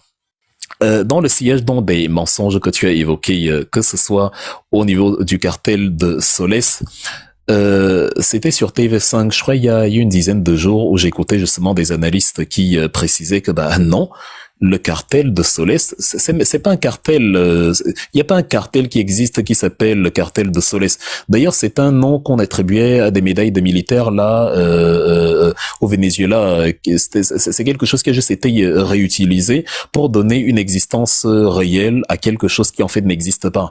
Les cabinets de la CIA, les mêmes qui nous ont fabriqué un article où Madame Delcy Rodriguez, la vice-présidente, disait que elle accepte de travailler avec Donald Trump dans la logique de l'équilibre, etc., avant qu'on ne se rende compte que ces articles n'ont jamais existé et qu'ils avaient encore été une fois fabriqués par la CIA. C'est pas il y a longtemps, c'était la semaine dernière. Ils ont disparu comme par hasard, ces articles qui étaient partout en ligne, où on estimait déjà que oui, elle est d'accord, on a oublié que son père a été assassiné par les Américains. C'était un souverainiste, un guerriero qui a combattu les Américains dans les décennies comme il s'appelle, Andrés Pérez, et il a été assassiné quand elle était toute jeune. Elle ne va pas commencer à embrasser Donald Trump sur la bouche alors que Washington a assassiné son propre père. Mais ils ont quand même commencé des publications comme ça à nous expliquer que elle accepte, elle tend les bras, elle est ouverte, elle est très amie des Américains, elle va tout accepter et blablabla et blablabla. Donc en termes de mensonges, ils sont quand même ça se pose là. On a dans ce mensonge du cartel de Solès qui rappelle un peu le mensonge qu'ils avaient fabriqué avec les Ukrainiens là, où on expliquait qu'il y a des soldats qui se sont rendus. Ils ont levé les mains, c'était sur l'île aux serpents au tout début de la guerre en Ukraine. Ils ont levé les mains et l'armée de Poutine leur a quand même tiré dessus. C'est des barbares. Avant qu'on ne réalise une semaine plus tard que les soldats étaient bien portants, bien dodus, ils mangeaient bien, limite, on leur a même peut-être donné 2-3 petites demoiselles là, avec qui se mettre bien pendant le week-end. Et on a eu le plus grand mensonge de tous les temps, l'anthrax de Colin Powell. Et voilà, les trucs on nous explique, voici comment ils procèdent pour fabriquer. C'est-à-dire on a pris du Doliprane, écrasé dans de l'eau, on a présenté dans une fiole, et on nous a expliqué que c'est ça qui permet de bombarder des pays entières. C'est des armes chimiques, c'est des armes de destruction dont vous n'avez pas idée. On a eu un autre mensonge sur... Je fais une petite liste comme ça pour ceux qui peut-être cherchent à comprendre pourquoi j'enchaîne les mensonges comme ça. C'est pour les Africains qui pensent peut-être encore, qui d'une certaine manière, parce qu'avec notre peuple tout est possible, que ce qu'ils regardent à la télé peut reposer sur un quelconque soupçon de vérité. On regarde la télé pour s'informer, pas pour croire. Ce en quoi on croit, c'est l'idée qu'on se fait soi-même en ayant recueilli toutes les informations qu'on a entendues. Sinon, l'essentiel de ce qu'on va recevoir sera faux, évidemment, parce que celui qui contrôle l'information contrôle la pensée. Trump a dit qu'il voulait négocier avec les Iraniens. Qu'il voulait discuter avec les Iraniens dans le cadre de l'intervention avant la guerre des 12 jours, qu'il va se donner 2 semaines et qu'il allait y réfléchir. Je rappelle d'ailleurs que la guerre des 12 jours a été déclenchée 2 jours avant des négociations qui devaient se tenir le 15 de la même année. C'était un dimanche. Il y avait une rencontre Iran, machin. Je crois que c'était à Doha, au Qatar. Les Américains ont demandé à Netanyahou d'aller bombarder quand même et d'aller exécuter les gardiens de la révolution, bombarder la télévision, bombarder... Il se plaint maintenant que le régime iranien, il publie des vidéos, que le régime iranien regardait les civils. Ils sont allés bombarder une télévision où il n'y a que des civils. Où il y a une femme qui fait le journal, on lui lance une bombe dessus. Quel danger représentait-elle?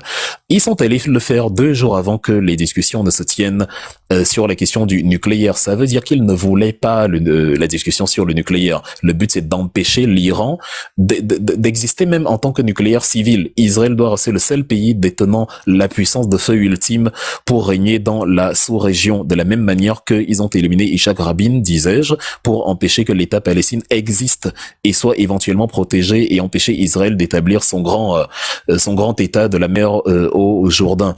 Et non seulement ils ont bombardé l'Iran 2 jours avant les discussions, mais quand la guerre a lieu et que Trump constate que Netanyahou est en grande difficulté parce que Israël se faisait massacrer, quoi qu'on dise, hein, ce sont eux qui ont empêché les journalistes de publier les images, de diffuser sur Internet, ce sont eux qui ont censuré la presse à 1000%, mais tu les entends crier partout que on a tabassé Israël et tout, ce sont eux qui ont mis fin à la guerre. Tu ne mets pas fin à une guerre où tu domines, tu mets fin à une guerre où on te fait mordre la poussière et tu dois te dépêcher, sinon c'est l'humiliation internationale.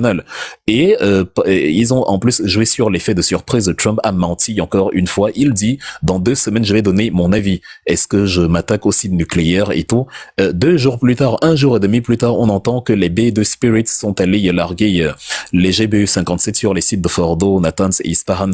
Et après, il a aussi menti sur, de manière générale, le nucléaire iranien, puisque c'est lui-même qui, en 2018, avait déchiré le nucléaire iranien. Donc ça, c'est les précisions que je voulais faire ici sur les éléments que tu as évoqués, parce que ça nous permet de, peut-être ceux qui ne constatent pas, qui ne réalisent pas, qui ne voient pas les parallèles, ça nous permet de comprendre qu'on est on a en face de nous des barbouzes, des criminels de la pire espèce qui mentent comme ils respirent. Il n'y a pas une once de vérité.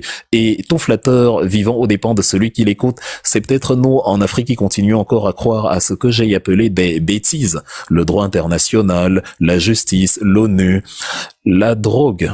La problématique de la drogue. Pour revenir dessus, je me suis facilité la tâche en revenant juste sur les points que tu as évoqués. Donc, tu as évoqué la drogue sur les...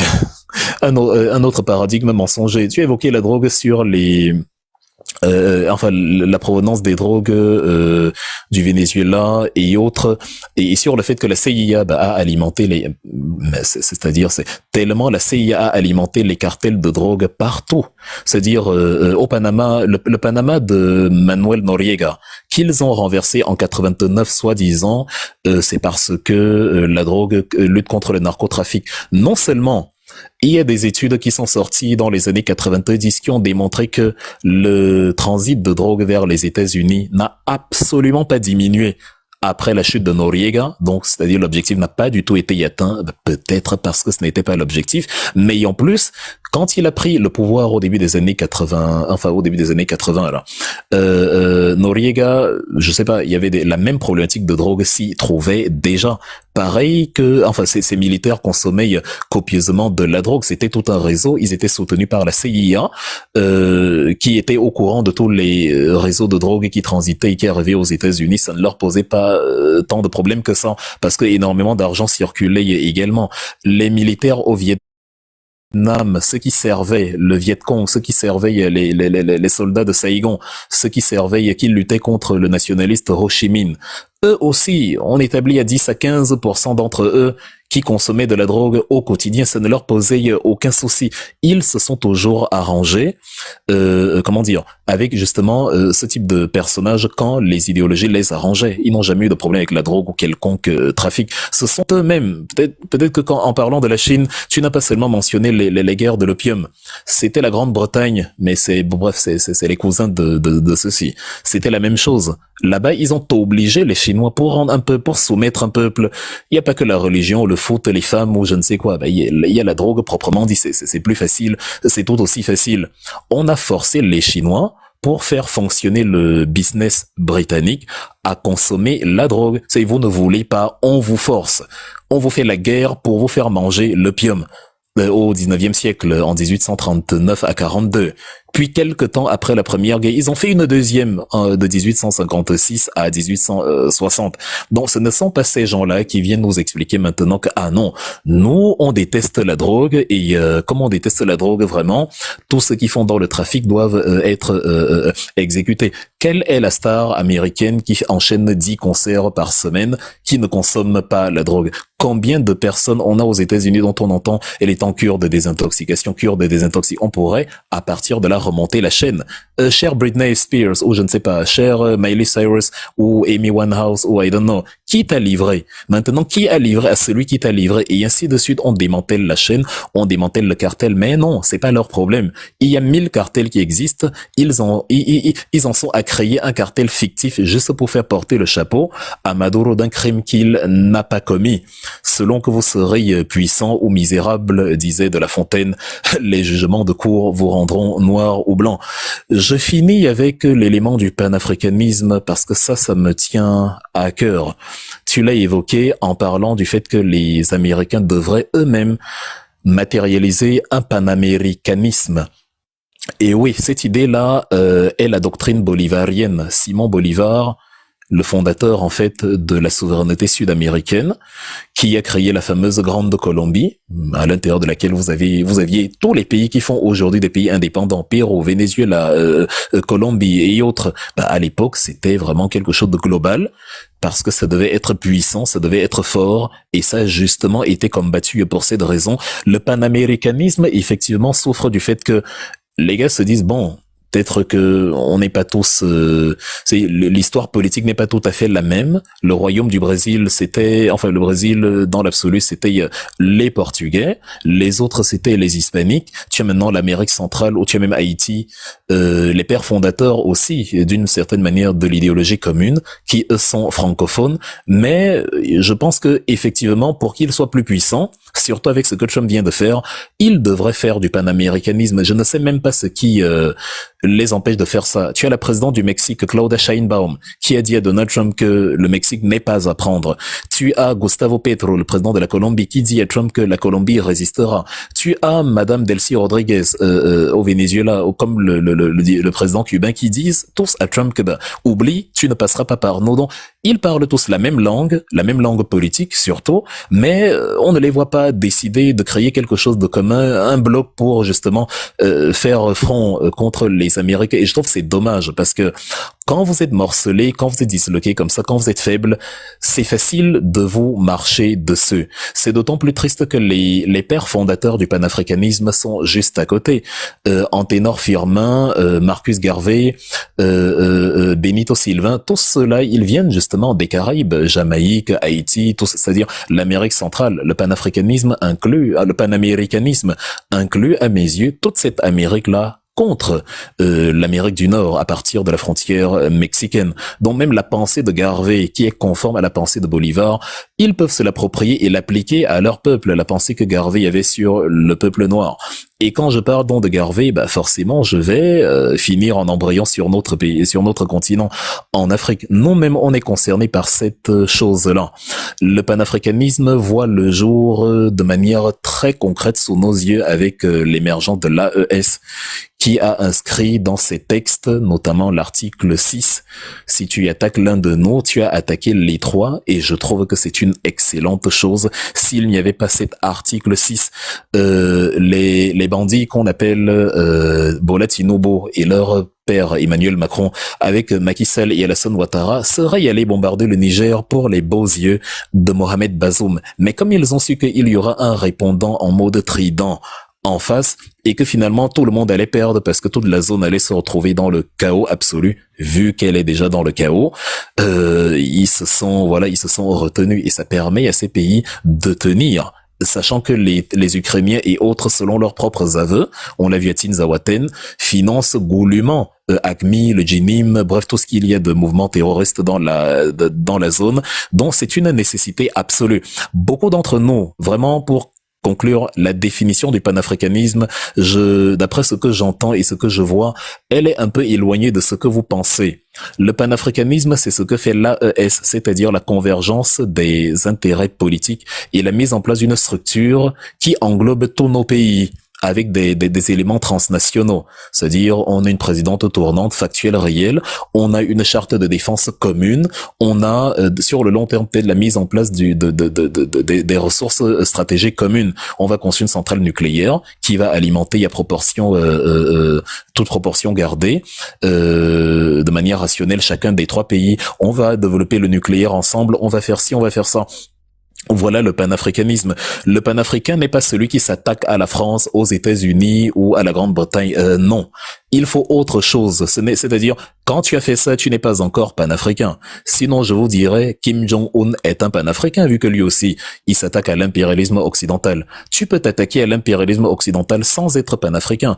De ce côté-là, tu es souverainiste. C'est-à-dire, tu ne veux pas qu'on te marche dessus, qu'on te dicte une loi. Mais un panafricain, c'est quelqu'un qui comprend le bien fondé d'être une sorte d'État continental. Méduse a parlé de Obenga ici. Obenga a écrit un livre intitulé L'État fédéral d'Afrique, la seule issue. C'est-à-dire, Obenga dit, c'est bien si vous dites non à l'Occident, mais si vous dites non seulement et que vous restez dans votre pays, on va vous manger comme pas possible, comme on a mangé tout ce qui était petit. L'heure est aux grands ensembles. Quand tu es accompagné par un grand, tu as une sorte de sécurité, une sorte de protection, surtout si un grand, ou même pas seulement un grand, tes voisins, tes gens, les gens qui partagent la même histoire que toi, la même, le même vécu, la même souffrance, c'est ça qui constitue le préfixe pan. Pan, ce qui englobe.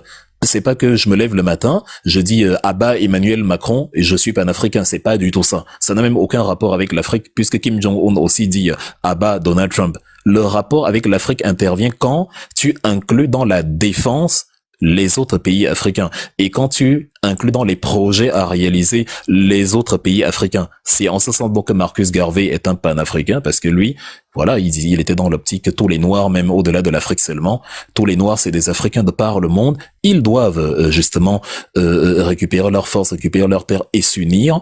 C'est pour ça que quelqu'un comme voilà Henry Sylvester Williams, Benito Sylvain, ce sont des panafricains parce qu'ils avaient cette vision-là des Kwame Nkrumah pour le cas d'un Africain né en Afrique et qui a mis sur pied des institutions politiques et qui a même écrit un livre dessus en 61, Africa Must Unite. L'AES aujourd'hui est la matérialisation du rêve de Kwame Nkrumah. Africa Must Unite, c'est pas l'Union africaine bizarroïde qui n'existe que quand des paresseux doivent se rencontrer en costard et dormir dans les hôtels et prendre des photos sans réalisation concrète. L'AES, voilà le panafricanisme, le vrai.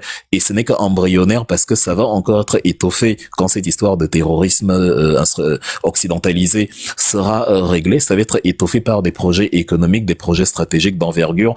Voilà le panafricanisme. Ne prends pas ton téléphone, tu allumes TikTok, tu dis mouf Donald Trump et tu dis ah, comme j'ai dit mouf Donald Trump, je suis panafricain. Ah non, pas du tout. Donc je tenais à faire cette définition là pour que les uns et les autres comprennent de quoi ils parlent quand ils évoquent cette thématique de panafricanisme. À vous, Alpha Z.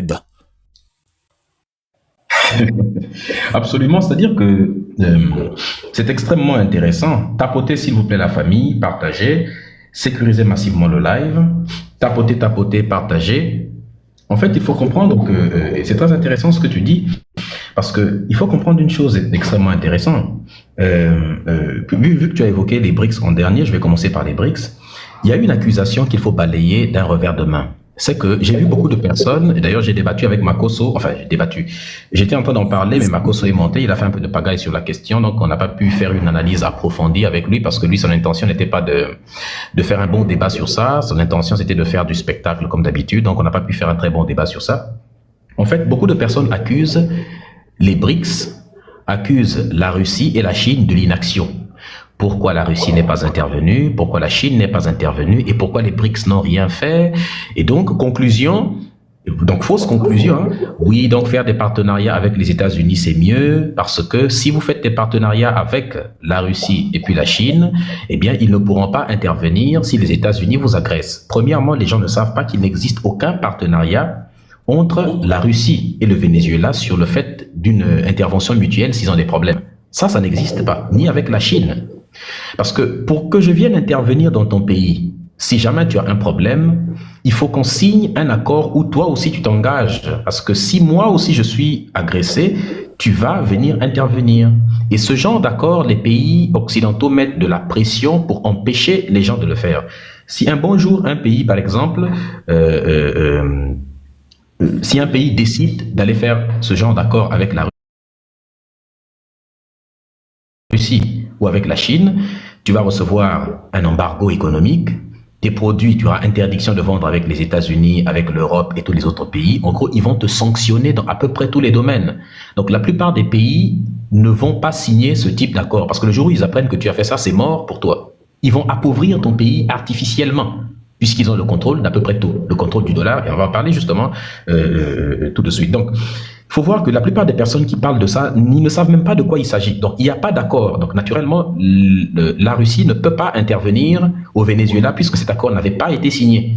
La Chine non plus ne peut pas intervenir contre les États-Unis. Si cet accord avait été signé, je vous garantis que d'ailleurs même les États-Unis ne seraient pas intervenus pour aller récupérer le président. Ça allait être beaucoup plus... Ou alors, ils seraient intervenus militairement pour protéger le président. Qu'est-ce qui a été fait avec, comment il s'appelle, l'autre? Il a été protégé jusqu'à la fin. Les Russes ont protégé... Bachar al-Assad. Bachar al-Assad. Il est toujours vivant jusque-là. Et il n'a pas été capturé. Pourtant, ils auraient pu le capturer. Al-Assad a été protégé jusqu'à la fin.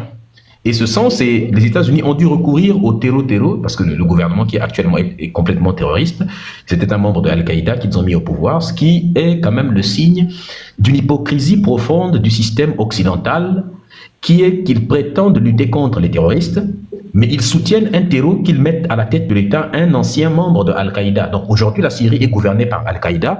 Dans leur tête, il y a des pseudo-démocrates qui trouvent que le gouvernement d'aujourd'hui syrien installé est mieux que le gouvernement démocratiquement élu de la Syrie. C'est-à-dire qu'on part installer la démocratie dans un pays, on détruit, il n'y a plus d'eau potable, on a tellement tout détruit qu'il n'y a plus d'eau potable, on n'a plus d'infrastructures, on n'a plus de routes, on n'a plus à manger, on n'a plus à boire, on n'a plus d'école, on n'a plus de marché, on n'a plus de véritable gouvernement. C'est-à-dire que tout le pays est totalement rasé, mais on a au moins la démocratie.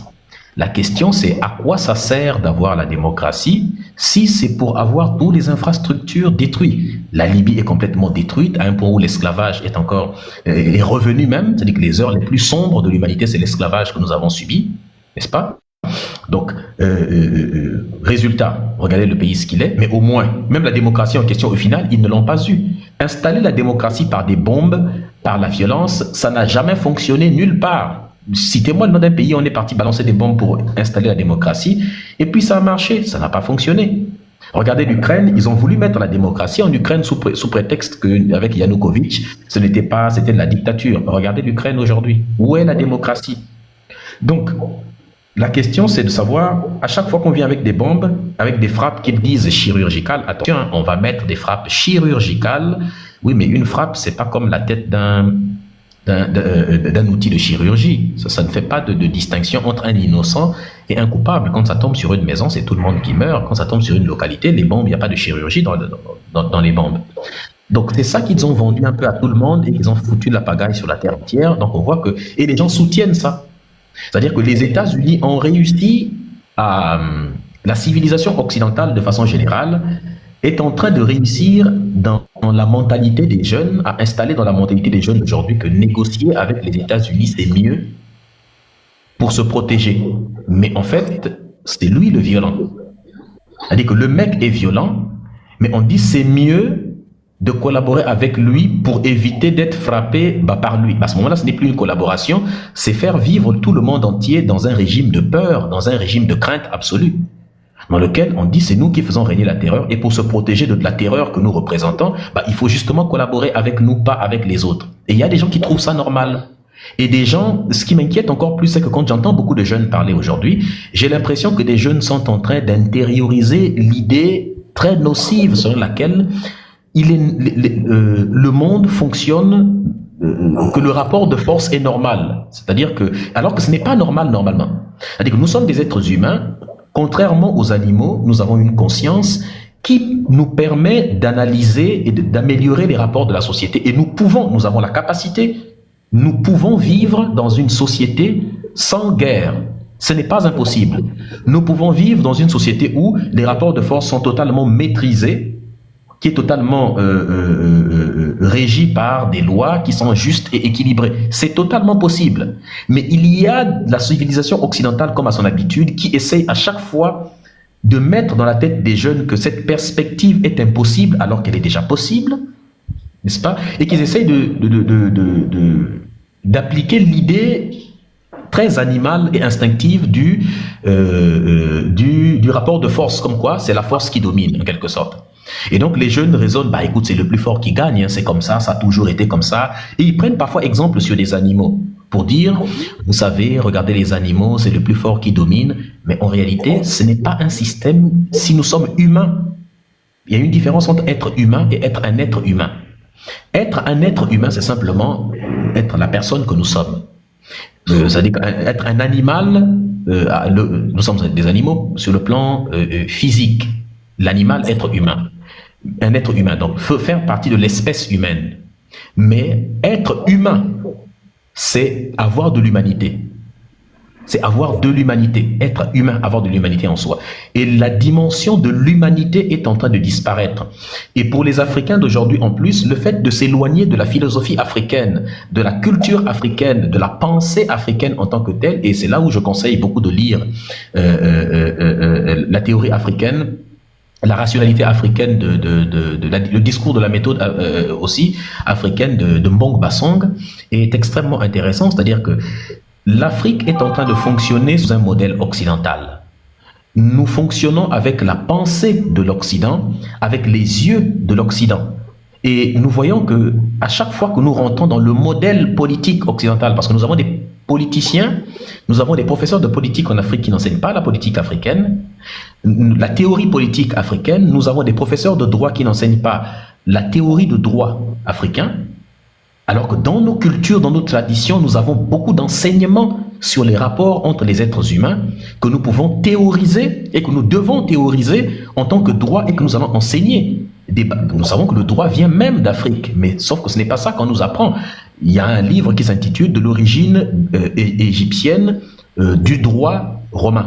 Ça veut dire que même eux, les Romains, ont pompé le droit en tant que tel en Égypte. Donc nous sommes les premiers, les Africains, en date de l'humanité, à avoir conceptualisé les notions de rapport entre êtres humains, avoir introduit des notions d'équilibre, d'harmonie dessus, donc d'y mettre des lois pour permettre aux êtres humains de se comporter très bien. Et là, on peut faire référence aux principes fondamentaux de la Mahad, donc de la paix, de la justice, de l'harmonie. Donc les humains, les Africains que nous sommes, nous nous étions rendus compte depuis l'époque que essayer de baser les rapports humains sur un plan totalement animal, avec des rapports de force instinctifs, l'animal c'est le fort qui gagne, ça ne fonctionne pas. Et ça, pour s'en rendre compte, il fallait des peuples qui vivent dans un endroit qui est au demeurant paisible, qui n'ont pas besoin d'aller agresser d'autres peuples pour avoir des ressources. Donc la nature était généreuse avec l'Africain, en ce sens que nous avions des rivières, donc on a des ressources souterraines, et contrairement à ce qu'on pense, hein, l'Africain savait déjà exploiter les ressources minières bien avant l'arrivée des Occidentaux, parce qu'on entend souvent les Occidentaux nous rabattaient, et même certains Noirs aliénés islamistes, pardonnez-moi l'expression, qui nous disent à chaque fois que, oui, mais vous savez, les Occidentaux, si les Occidentaux quittent l'Afrique, hein, si l'Occident quitte l'Afrique, eh bien, les Africains ne pourront pas exploiter leurs ressources. Hein. Donc, de toute façon, on justifie donc le fait que l'Occident puisse voler les ressources de l'Afrique parce que de toute façon, vous n'aviez pas exploité ça avant l'arrivée des Blancs et que vous ne pourriez pas le faire. Il n'y a pas plus grand mensonge que ça.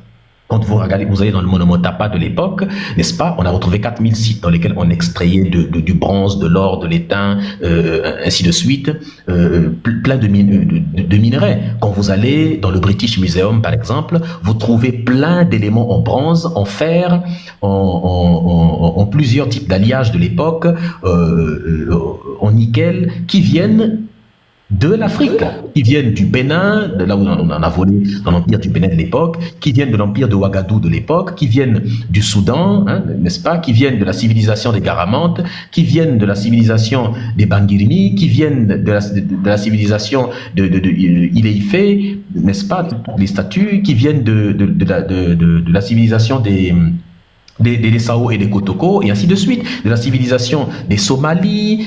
Donc tous ces éléments, on peut continuer à en citer encore, de la civilisation Congo, donc des Bantous, tous ces éléments qui sont au British Museum, qui se trouvent au musée au Penn Museum, musée de Penn, qui se trouve au Royal Museum de Belgique, qui se trouve au musée du Vatican, qui se trouve au musée comment on appelle cette maison de Russell là en France, le musée du quai Branly. Du quai Branly en France. Toutes ces maisons, normalement, c'est pas des musées, hein. Le terme exact, ce sont des maisons de recel. Donc, ça veut dire que des éléments qui ont été volés, qu'on a mis à l'intérieur. Et quand vous y allez, vous voyez des différents types d'épées, de lances, d'arcs, des boucliers. Tu te dis, mais attends, c'est l'Afrique qui a fait tout ça? Mais pourquoi on ne m'a pas enseigné tous ces éléments-là? Mais pour fabriquer ces éléments, des statues qui sont très balèzes, énormes, des portes en métal, en fait, tout ça pour dire quoi? Que l'Africain, pour fabriquer ces éléments, a dû d'abord exploiter des matières premières, il a dû creuser le sol, prendre des minerais, développer des techniques pour les enfourner, n'est-ce pas, les chauffer, les transformer, puis ensuite fabriquer des armes et autres. Donc tout ça, c'est exploiter les matières premières, les transformer et puis les utiliser. Donc, qui vient nous dire que les Africains ne savaient pas le faire? Et nous, on était les premiers à le faire à cette époque-là. L'Europe était plongée dans une véritable obscurité, sans nom sur le plan des connaissances. Donc, tous ces éléments-là qui font que nous devons nous baser sur les connaissances historiques pour développer une théorie politique africaine, une théorie juridique africaine, une théorie économique africaine, parce qu'on voit les dérives du capitalisme. Quand on voit le monde en train de fonctionner aujourd'hui, on voit les dérives de l'Occident. Et on peut justement se prémunir de tomber dans ces dérives répétées de l'Occident en voyant déjà là où elle est en train de faiblir, en prenant des leçons sur ça et adapter notre système. Les Chinois sont en train de faire la même chose et vous voyez comment ils évitent soigneusement les travers dans lesquels l'Occident est tombé. Tout le monde s'est moqué du système chinois en disant « Oui, mais la Chine, c'est une dictature, c'est une dictature. » Mais oui, mais regardez comment elle fonctionne. La Chine a compris que pour se développer sainement, il faut être en accord avec son histoire. Il faut faire ce que Cheikh Anta Diop a dit. D'abord, il faut renouer et toujours garder le lien qui vous lie à la conscience de la continuité du passé historique. Lorsque vous brisez la conscience de la continuité du passé historique, eh bien, le peuple est devenu comme un bateau sans gouvernail, en quelque sorte, qui est à la merci de ceux qui soufflent les vents. Et c'est exactement ce que nous sommes devenus, nous, en Afrique. Donc la Chine, en faisant ce travail-là, a compris qu'ils ont toujours eu des rois, des empereurs, des gouvernements très, des têtes, comment dire, des royaumes, des empires. Ils n'ont jamais fait l'expérience de la démocratie dans leur histoire. Donc, faire une rupture absolue, venir installer un système, entre guillemets, démocratique, on voit ce que ça vaut aujourd'hui, démocratique, qui a plein de limites. Et quand ils ont analysé les gouvernements occidentaux, ils ont vu de toute façon, ils ne sont pas aussi démocratiques que ça. C'est théoriquement, oui, dans la théorie, mais dans la pratique, ce n'est jamais le cas. Donc, ils se sont dit non. 1 milliard de Chinois ne peuvent pas aller voter. D'abord, ça va gaspiller beaucoup d'argent. Ça va coûter des milliards pour faire voter tout le monde. Et 2, vu qu'ils n'en ont pas d'expérience, ça va être un chamboulement social absolu. Et dans ce nouveau système, les autres qui sont dans ce système-là, les Occidentaux depuis longtemps, ils ont de la maîtrise, ils savent manipuler ce système depuis longtemps. Donc nous, on aura une longueur de retard en tant que Chinois. Eh bien, on ne va pas rentrer dans un système dans lequel on a une longueur de retard. On va rebâtir le système depuis à zéro. Et c'est comme ça que quand j'analyse un peu la mentalité chinoise, c'est comme ça. Quand ils tombent sur un truc, les Occidentaux ont fait un nouveau système, les Chinois ne réagissent plus en copiant seulement un truc et puis en reproduisant comme ils faisaient avant. Non. Désormais, les Chinois commencent à questionner la base. Même en intelligence artificielle, on a parlé au départ, on dit au départ qu'on pouvait même rentrer sur le plan de la technologie. Quand on regarde dans le plan de l'intelligence artificielle, on voit que il y a récemment une IA en janvier 2026, là, il y a une semaine de cela, DeepSeek, qui avait surpris déjà le monde en début 2025, le même DeepSeek a publié un rapport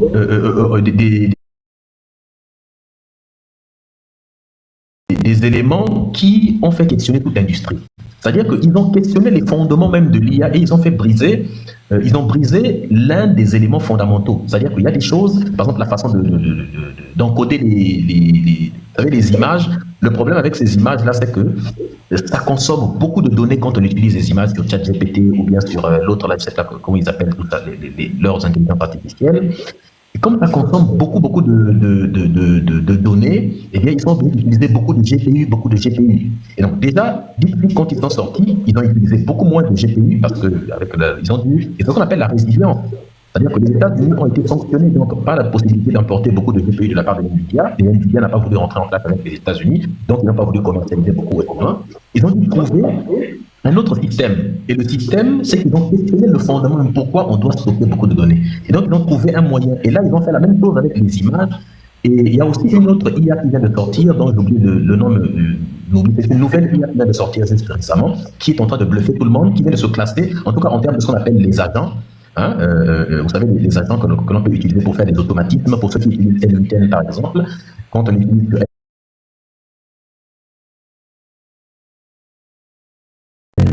pour faire des automatismes au niveau des sites, pour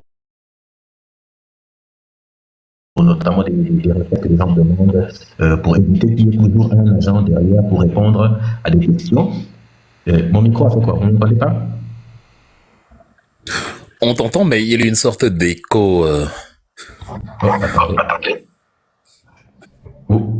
Quoi, vous m'entendez pas bien? Non, là c'est beaucoup mieux. Là, ça n'a pas été long, hein, ça n'a duré que 4 secondes. Ah, ok, autant pour moi alors. Les amis, est-ce que vous pouvez tapoter, partager massivement, sécuriser le live s'il vous plaît? Des fois, je